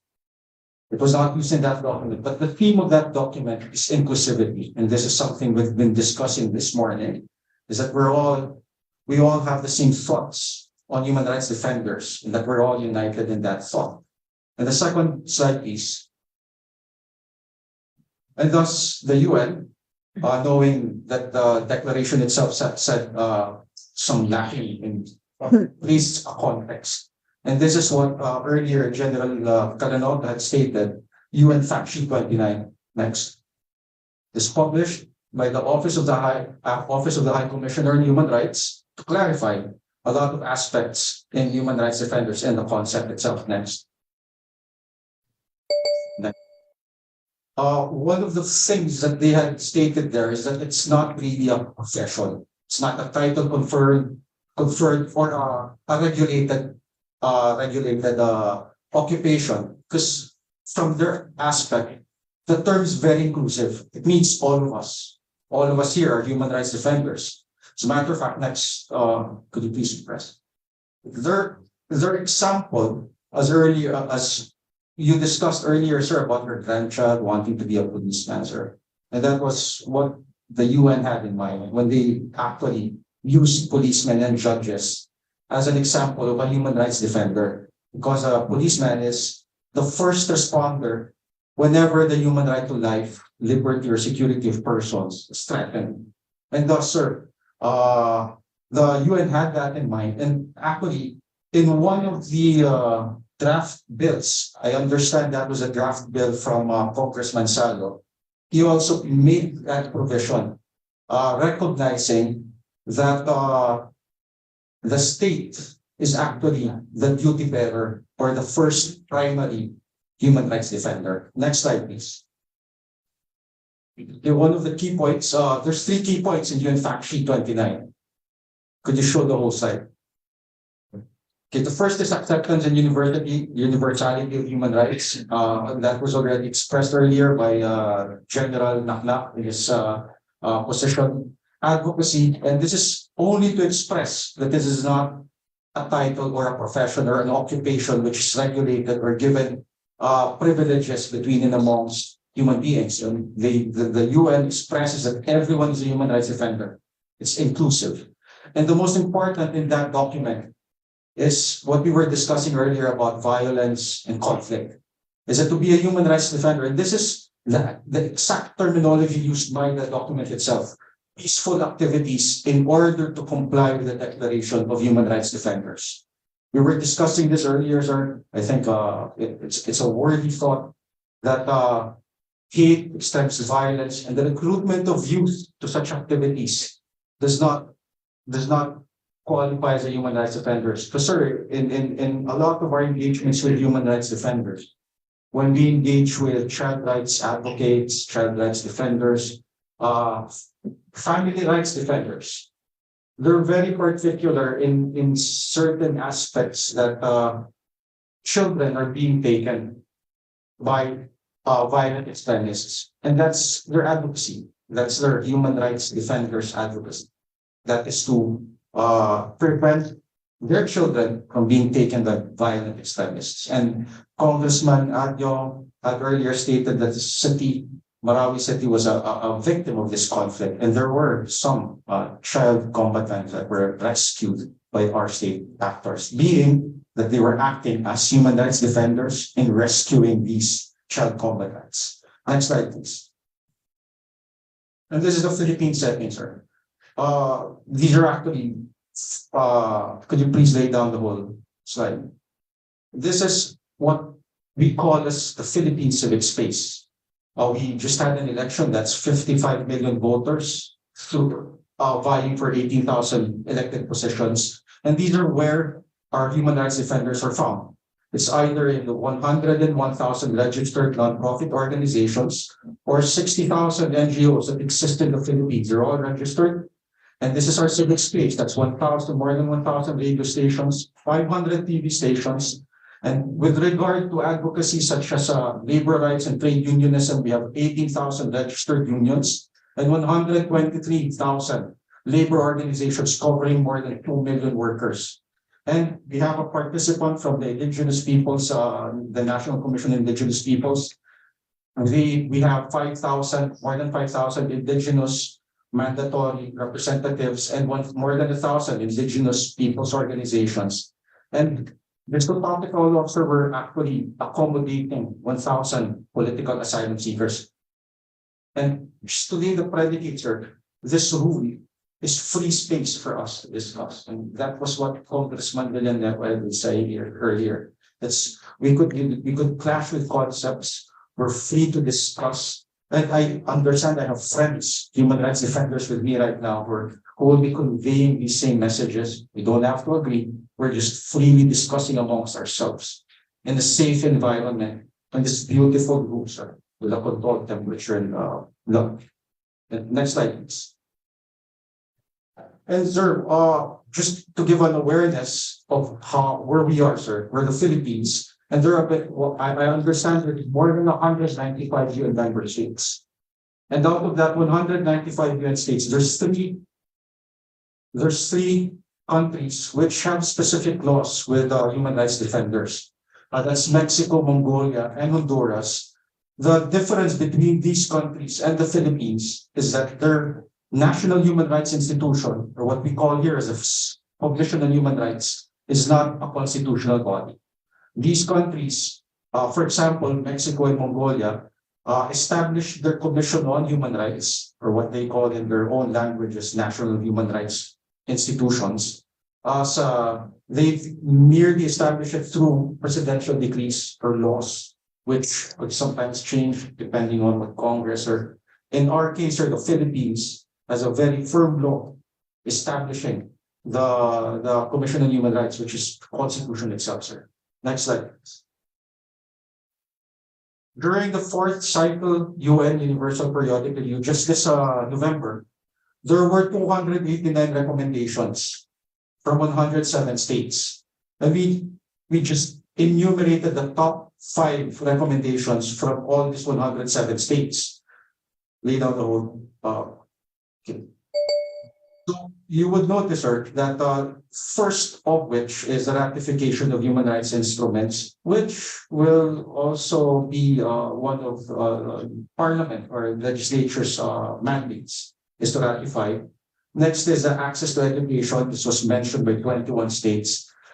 I would have to say the concern of most of the states with regard to marginalized or vulnerable sectors are children and women, and thus they were expressing recommendations for the Philippines. Okay, thank you, sir. That's the last page, sir. Next page, please. Next page.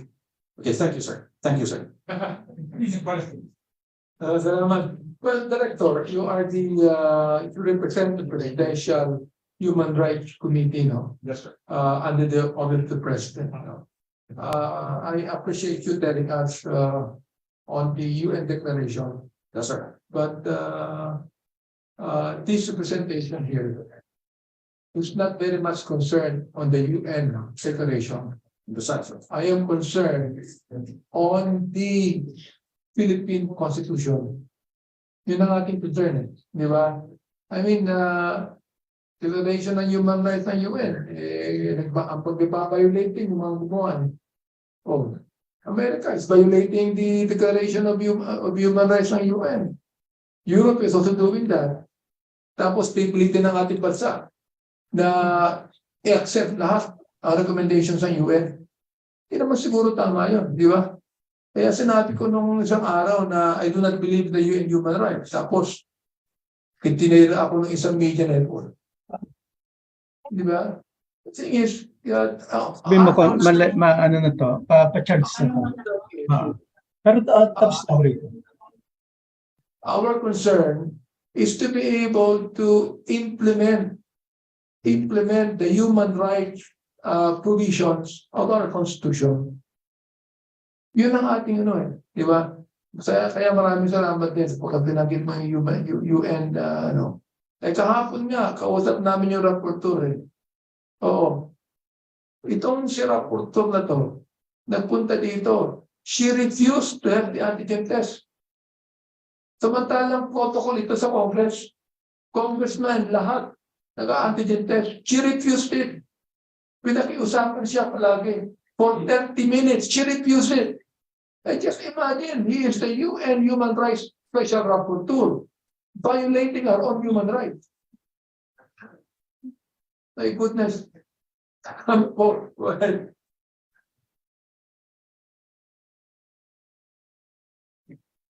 We call on Attorney Ronald Satiga from EJMP. Thank you very much and good morning, Mr. Chairman and the rest of the members of the committee, Your Honors. May I be allowed to convey salient portions of our position from BJMP? Thank you, Mr. Chairman. The BJMP wishes to convey its deepest appreciation to the respective authors of the House bills for protecting human rights defenders and upholding the constitutional mandate of the state values. That the state values the dignity of every human person and guarantees full respect for human rights. Human rights defenders are the frontliners in defending human rights, dignity, and democracy. They become vulnerable to attacks which basically endanger their safety and security as well as of their families. In this regard, the BJMP fully supports the proposed measures and believes that it is high time for a legislative measure to institutionalize and enforce state obligations for the protection of the rights of human rights defenders in the country. Hence, it is high time that these legislative measures that will provide protection to human rights defenders be passed into law. Thank you very much, Mr. Chairman. Thank you. Next is from the NCIP, National Commission on Indigenous Peoples, Ms. Dalia Lee Daif Cowan. Hello. Honorable Chair, members of this August Party, the Committee on Human Rights. I am Dalia Lee Daif Cowan. I'm the Director of the Foreign Assisted Programs and International Relations Office in the National Commission on Indigenous Peoples, sir. And I am also actually at Wali of the IFGAO in Aknor. Well, for the task assigned to us to present the position paper of the NCIP, sir, I wish to inform also this body that prior to these bills, these new bills, there was also a previous position paper given to that committee, to this committee, with regard to same subject. And to contextualize the position of NCIP, I'd like also to share a glimpse, of the international landscape of what is happening to indigenous people's issues in the international arena. And in this context, also, sir and ma'am, I think I would put to fore the thesis that national issues can, if you talk of indigenous people, sir and ma'am, national issues cannot be separated from those that are being taken up in the United Nations, for instance, in the international development arena.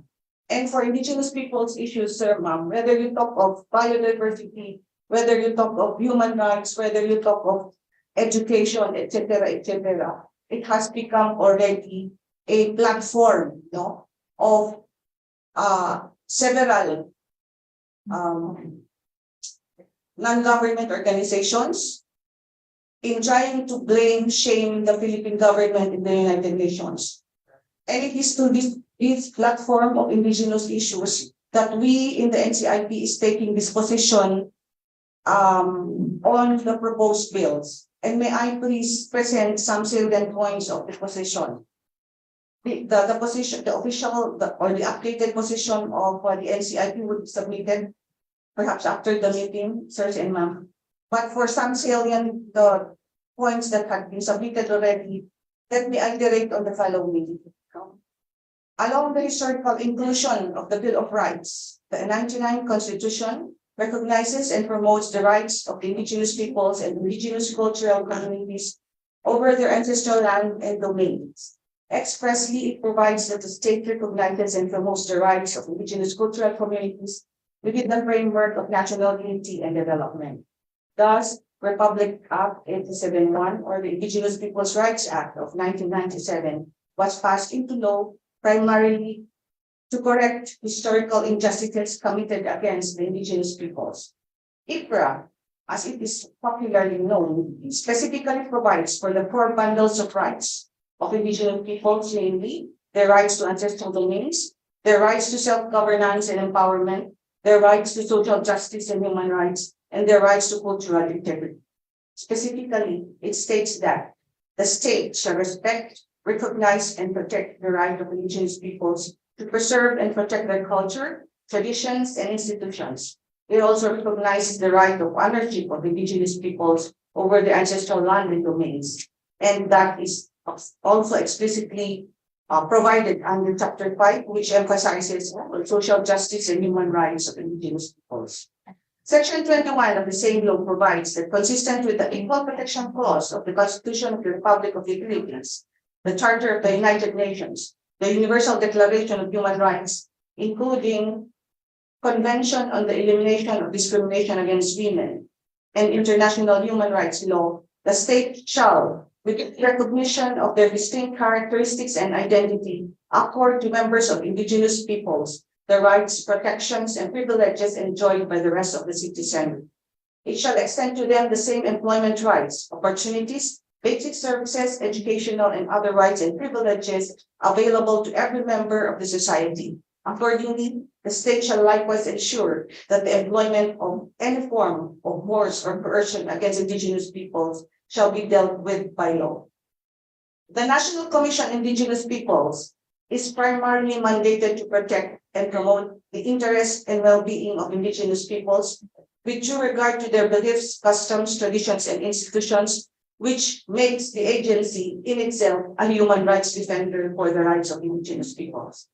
As such, it shall primarily guarantee the exercise of the rights enshrined under IPRA. In the performance of this mandate, cultural integrity shall be paramount consideration.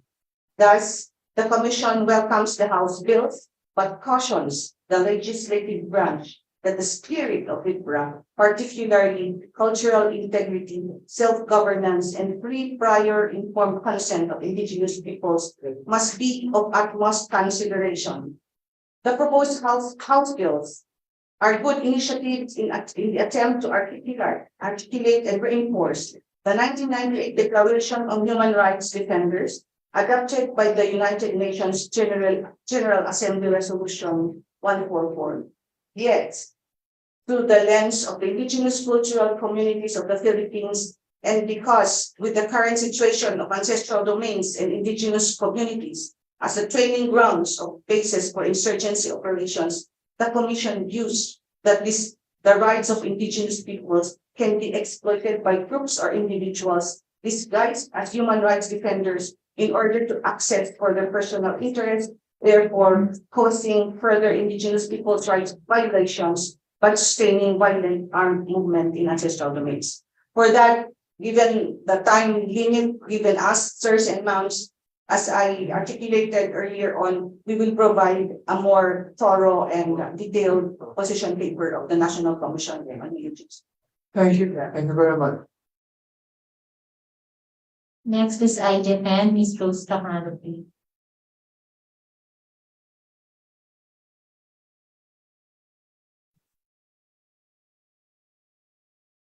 Maraming salamat po. I am Rosemary Trajano from In Defense of Human Rights and Dignity Movement.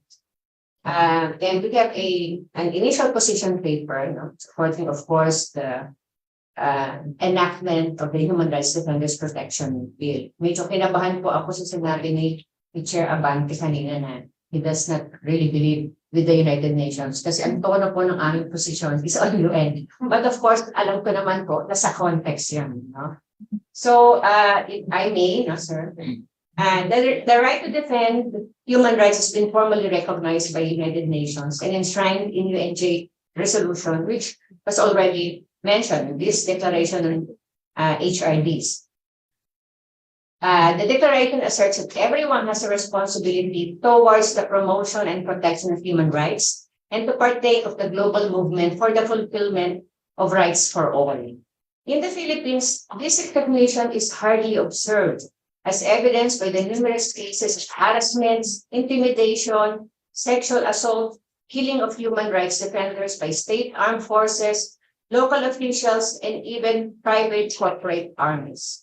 In the past 6 years alone, the state has wholly failed to protect human rights defenders as it vilified their work, annihilated the rule of law, shrunk the spaces in which they operate, while threatening them with violence and murder.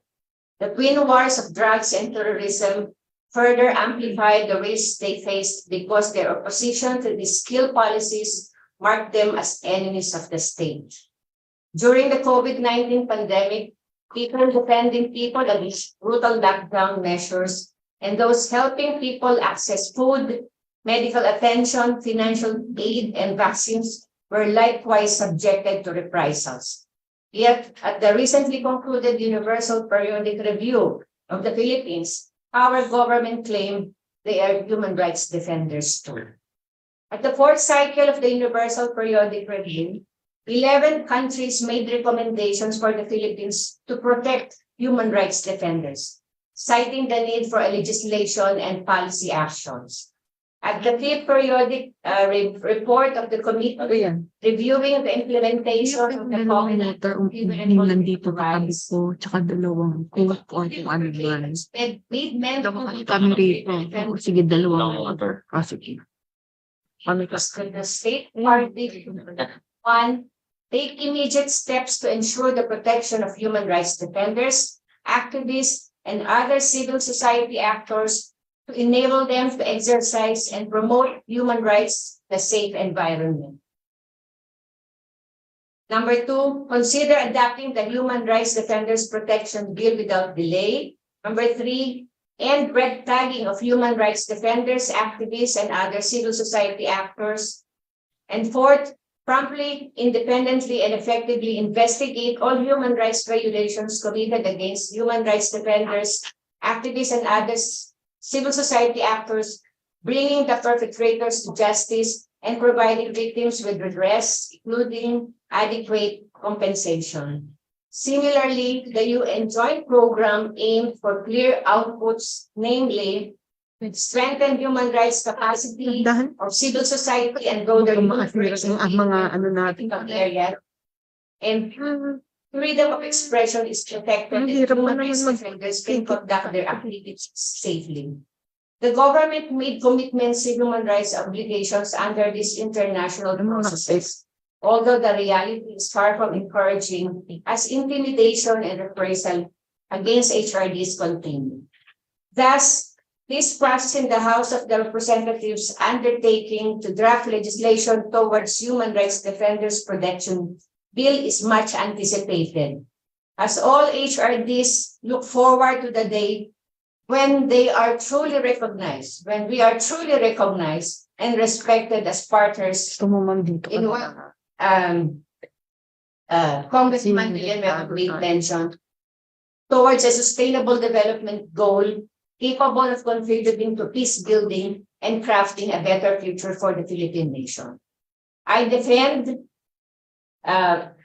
appreciate, and fully support the House bill previously passed in 18th Congress, 10576. And as we understand, this is now House Bill 77, similar bill, which was approved which was approved and reported out by the House Committee on Human Rights in 18th Congress and subsequently approved by the House of Representatives on third reading. So yun po yung aming sinusuportahan because we think that we have really contributed and all our recommendations were included in that bill. May I also add, sir, currently, we have the United Nations Joint Program. No, ito po ang commitment ng ating gobyerno, no? Ito po ang naging tugon ng United Nations, ng government, doon sa resolution ng Human Rights Council, no? Para ayusin ang human rights situation sa Pilipinas. Kaya po itong agreement na ito, kasama po dito na tinatarget ang pagpasa sa Human Rights Defenders Bill, including the National Preventive Mechanism. So I urge the committee, if you can have a meeting with the United Nations Joint Program team po, para mas masalansan natin maigi ang iba't iba pang mga issues on human rights. But of course, we really appreciate that the House is now working for the enactment of a Human Rights Defenders Protection. Maraming salamat. Salamat po. Okay po yun. Kung talaga mag-meeting tayo, kinakailangan muna, number one, vaccinated sila. Number two, magpapa-antigen test sila. Yes, sir. Gusto ko lang po sabihin, to clear the air, the Human Rights Defenders Bill na ito, to clear the air, will not in any way support any armed conflict. I believe that human rights defenders should be an advocate of the rule of law. Pagkat kung hindi sila advocate ng rule of law, ay walang kwentang human rights defenders. Just would like you to know, no? But we're not going to allow any terrorism in this country. O gusto kong sabihin sa ating Philippine National Police at Armed Forces of the Philippines. Okay, kaya huwag kayong kakabahan dito. Okay? O sige. Thank you, sir. From the Department of National Defense, Legal and Civil Affairs Department, Attorney R.J. Bean. Good afternoon, Mr. Chair, the honorable members of the committee. The Department of National Defense, if I may be allowed to read our position statement, Mr. Chair.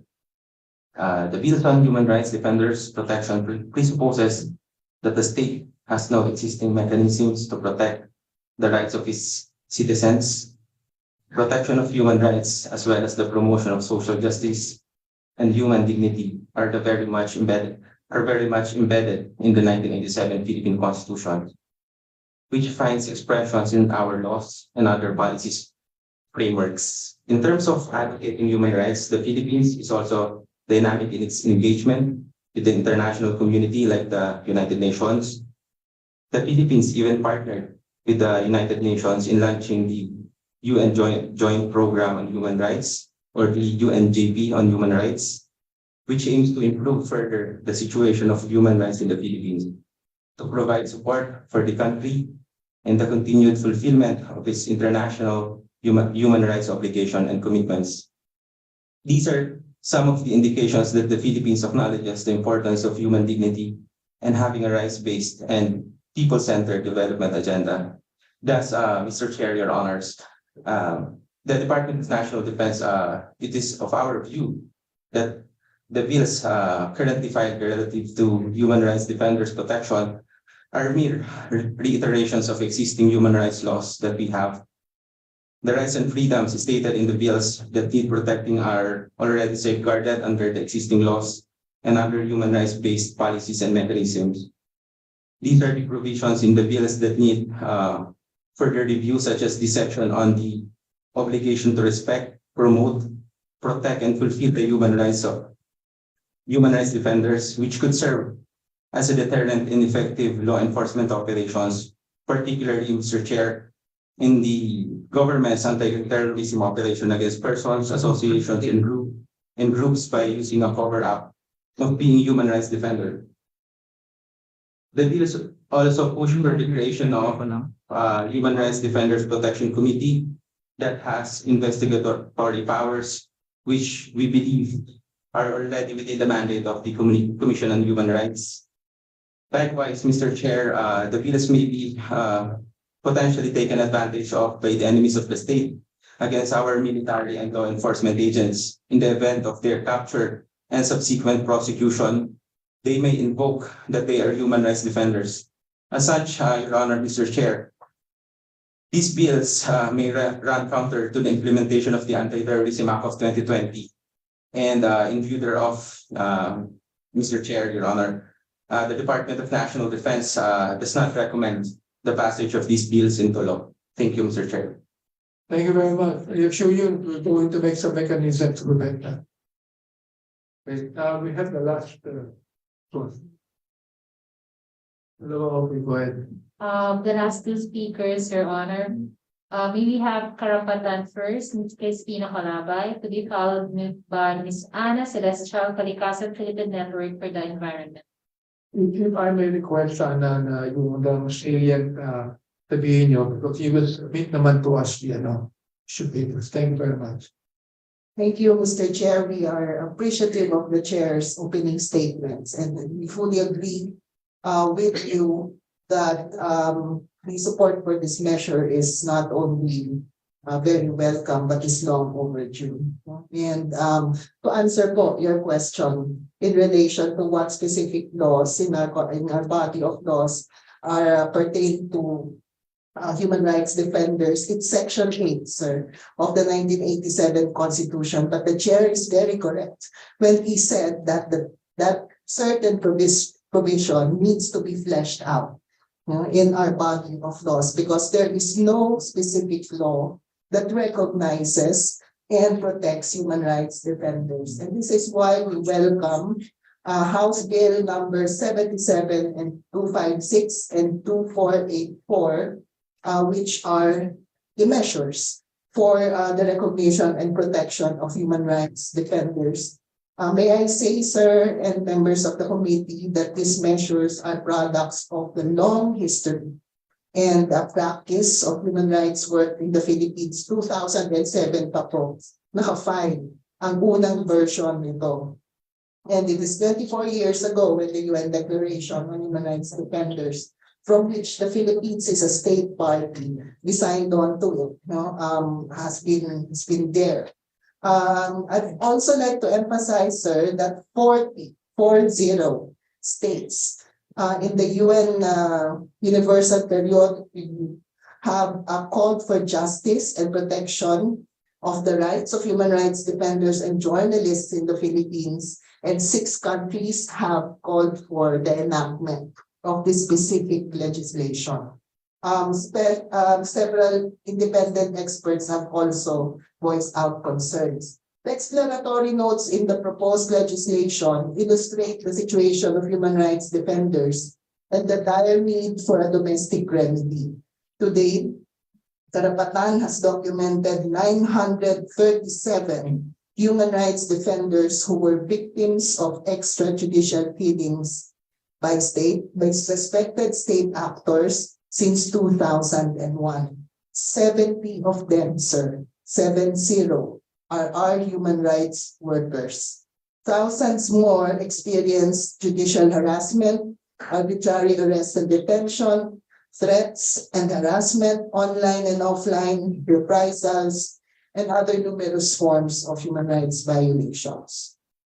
We commend po the bill's enumeration and clarity in defining the rights of human rights defenders, specifically sections on the right to form organizations, associations, and groups, to seek and receive and disseminate information, the right against intimidation, reprisals, defamation, stigmatization, the right to be secure in academic institutions, the right to privacy and to participate in public affairs, among others. We also appreciate that the extraordinary due diligence, there's a provision there, sir, on extraordinary due diligence was emphasized as among the necessary guiding principles. Because, sir, we have many complaints that have been filed. It's so many, and perhaps po, it can fill the whole book. We filed it before the Commission on Human Rights. Marami pong nakafile sa courts. But these complaints get to nowhere. That's why we also support the statement of the chair, the opening statement, that in relation to Task Force 8035, we really need to push for successful prosecutions. No? Kasi pag wala po yung successful prosecutions, impunity po ang ibig sabihin nun. And pag hindi po napapunish ang perpetrators, I think hindi lang po sa Pilipinas, sa buong mundo, no? Nauulit, may repetition of crimes. No? And that's how impunity persists. We also note po that in the 17th and 18th Congress, Mr. Chair, members of the committee, sa totoo lang po, 2 kongreso na nag-PWG po kami tungkol po dito. At ang dami na pong diskusyon, sa totoo lang. At mayaman po yung mga debates, which includes issues raised by the Philippine National Police, ng Department of Justice. Kaya po sa tingin namin, yung consolidated version po ng 3 proposed measures have gone through an extensive discussion, have been approved by the committee and at the 3rd reading, and especially with our commitments in the implementation of the UN Joint Program on Technical Cooperation and Capacity Building. We hope that the measures be similarly approved, fast-track, ngayon pong 19th Congress. Maraming pong salamat. Thank you, Ms. Palambay. Salamat. From Kalikasan, please.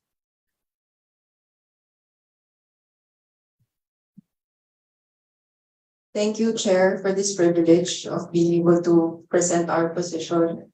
Kalikasan People's Network for the Environment, we welcomes ongoing deliberations by this committee towards passage of legislation upholding the basic rights and democratic freedoms of Filipinos and protecting and upholding the rights of human rights defenders in particular. As environmental advocates and activists, we belong to a particular group of human rights defenders called Environmental Human Rights Defenders. This was first defined by US Special Rapporteur on the situation of HRDs, Michael Forst, in 2016, as individuals and groups who, in their personal or professional capacity and in a peaceful manner, strive to protect and promote human rights relating to the environment, including water, air, land, flora, and fauna. The UN Human Rights Council subsequently recognized the contribution of environmental human rights defenders to the enjoyment of human rights, environmental protection, and sustainable development in 2019. In the Philippines, frontline environmental human rights defenders include indigenous peoples who use their traditional knowledge and practices to protect the ecology and sustainability of their ancestral lands, farmers who want to improve the health and productivity of their lands and livelihoods, and fisherfolk who want to ensure a sustainable catch. Environmental human rights defenders are also vital in protecting and conserving resource-rich ecosystems and ensure that they are rehabilitated. Based on our estimates, Filipino environmental human rights defenders have protected 1.8 million hectares of seascapes and 4.4 million hectares of landscapes. But despite our efforts to uphold the newly recognized right to a clean, healthy, and sustainable environment, we are facing increasing attacks. The past decade alone found 270 environmental human rights defenders killed in the country, making us Asia's deadliest country for land and environmental defenders.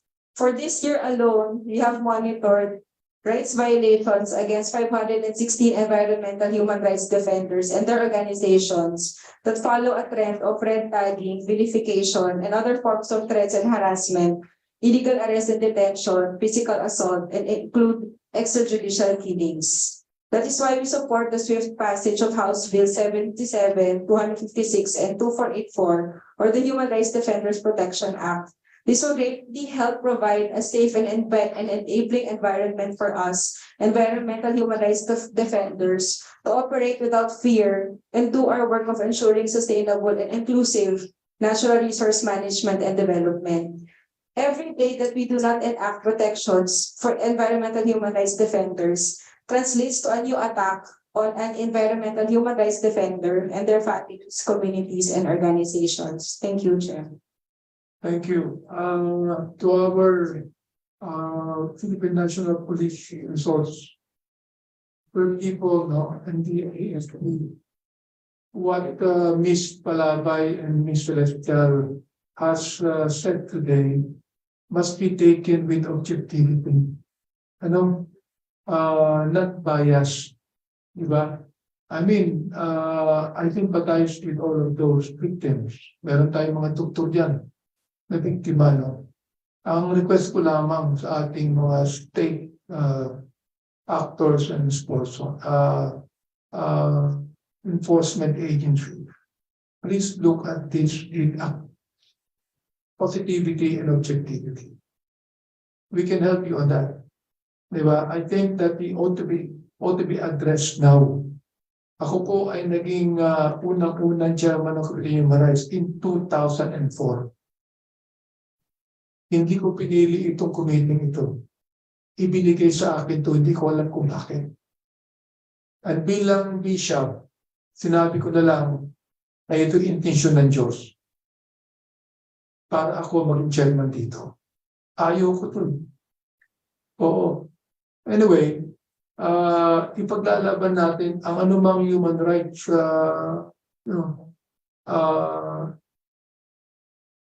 actions dito. Di ba?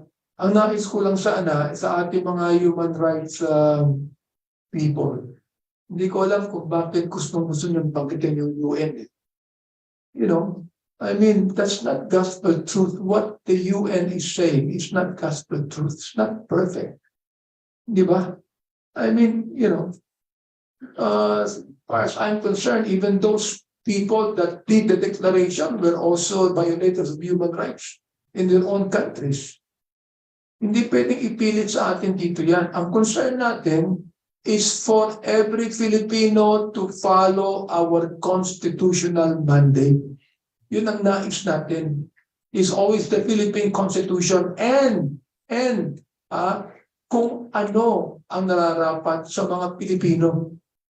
You know, in the last Congress, I think in the 13th Congress, I spoke against the USA. Oh, kasama ko pa si Casator. Ang sabi sa akin ni Casator, anti-American ka rin pala. Sabi ko sa kanya, hindi ako anti-American. Pro-Pilipino ako. Pro-Pilipino ako. Dapat ganun tayong lahat. Hindi anti-American, hindi anti-Chinese, kundi pro-Pilipino. You see, yun dapat tayo. Yun ang Human Rights Defenders Bill. Must be pro-Filipino human rights. Meron po tayong huli. Okay. Vice Chair would like to say something. Gusto ko lang pong ihabol. Nangihinayang ako na ang current Congress Committee on Human Rights under the watch of highly esteemed Christian leader in our country, Bishop Benny Abante, would fail in his dream to really contribute something that is significant in resolving this issue. Akin pong gustong ipaalala sa lahat, lalo na rin sa mga kumukontra dito sa bill na ito, nabanggit po ninyo kanina, may mga existing laws na in defending the human rights defenders. So, ibig sabihin na you're in favor of defending the human rights defenders. Why oppose the seemingly even granting for the sake of argument na additional laws ito to protect the human rights defenders? Why oppose? Dahil lahat tayo, willing tayo. The fact that we are quoting the existence of other specific laws defending human rights, I think, walang masama na magdagdag pa kung meron mong may dadagdag to perfect the security and defense of legitimate human rights defenders. On the other hand, meron pa kayong kinakatakot na may provision ba rito sa bill na ito na maaaring gamitin to harass the members of the military or police system? Hindi po natin papayagan yan. I will stand on what is right and what is just, together with Chairman Abante. So tingnan po natin kung meron namang may excessive provisions ba dito sa bill nito na pwedeng gamitin naman in harassing the members of the military or members of the police system in our country, mali naman po yun. So, pagbigyan po natin ang noble intention ng chairman ng committee at ang maranasan naman natin, yung hindi pa natin naranasan genuine peace in our society. May mga nag-agree, nag-disagree, pero genuine yung tinatawag na free market of ideas minus violence. Yun na po, thank you. Salamat, please call the last one. May we request from FINE, Ms. Cecil Baelio. Good day, everyone. Honorable Chair, committee members. I will be sharing some of the salient points of the position paper of the families of victims of involuntary disappearance. The protection of human rights defenders is crucial to the promotion and fulfillment of human rights. To defend human rights is inherently human. The promotion and fulfillment of human rights in the country involves the empowerment of the people in defense of human rights and the rule of law. The families of victims of involuntary disappearance, FINE, is driven by the steadfast search for truth and justice for the thousands of principled and committed activists who have been forcibly disappeared through decades, thus transforming family members of the disappeared to become human rights defenders themselves. FINE strongly urges the government to enact and fully implement a human rights defenders protection law to attend to these victim families in their long-run search for truth and elusive justice. In fact, HRDs and organizations dedicated to ending enforced disappearances and other human rights violations need to be protected. The enactment of a human rights defenders protection law is long overdue. The role and work of HRDs become more significant amid the deepening human rights crisis in the country, yet many are unaware of the HRD's invaluable contribution to upholding human dignity in these trying times. Notwithstanding constant vilification, intimidation, and reprisal from the state and its duty bearers, HRDs remain resolute in their avowed commitment to protect and promote human rights. Consequently, they face increased vulnerability to various forms of human rights violations. Hence, the imperative of a strong and effective law that guarantees protection of the rights of HRDs reinforced by legally mandated responsibilities of public authorities to ensure enjoyment of these rights.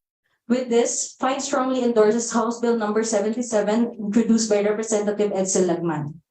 FINE urges the House Committee on Human Rights to prioritize and fast-track the approval of this measure, not only to respond to the urgent need of HRDs for legal protection, but to break the record of impunity. It took 16 years for the Anti-Disappearance Law to be enacted, 22 years for the Anti-Torture Act, while an anti-extrajudicial killing law has yet to be enacted. FINE hopes that the Philippines would soon join the ranks of Honduras, Mexico, Mongolia, and other states that have stepped up in their human rights commitments and enacted human rights defenders protection laws. Ultimately, and to end this, we call for the protection and not persecution of human rights defenders. Thank you. Thank you very much. No, we just would like to request that your position papers should be submitted to us, particularly of the Karapatan, the Bureau of Jail. That's the thing, no? Okay. Also, we will not anymore, hear the statement of NCCP. Please submit to us your position papers. Okay. Now, hearing everyone here today, whether in favor or not, maraming salamat po. Kahit piliin nyo nga ng pagkakataon, marinig namin kayong lahat. Napakahalaga po ng mga sinabi ninyo. That will be considered. As much as we have 4 bills of the same measure, no? We will be creating a TWG.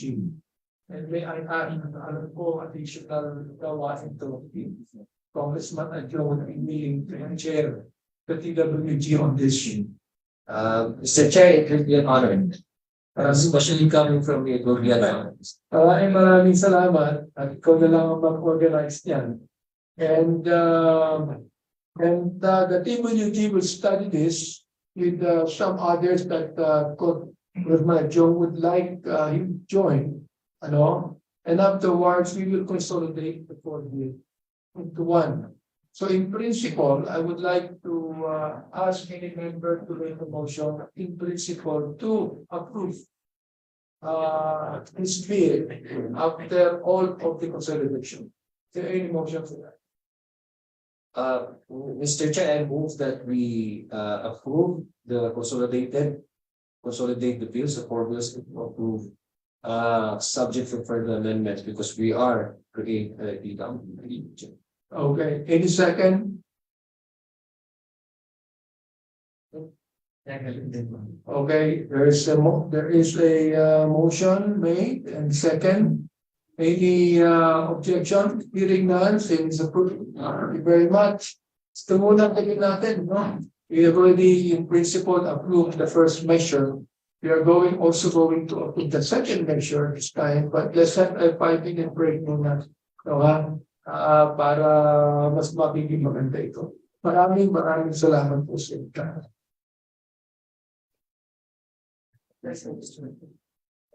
Dito mo na ako. Kaya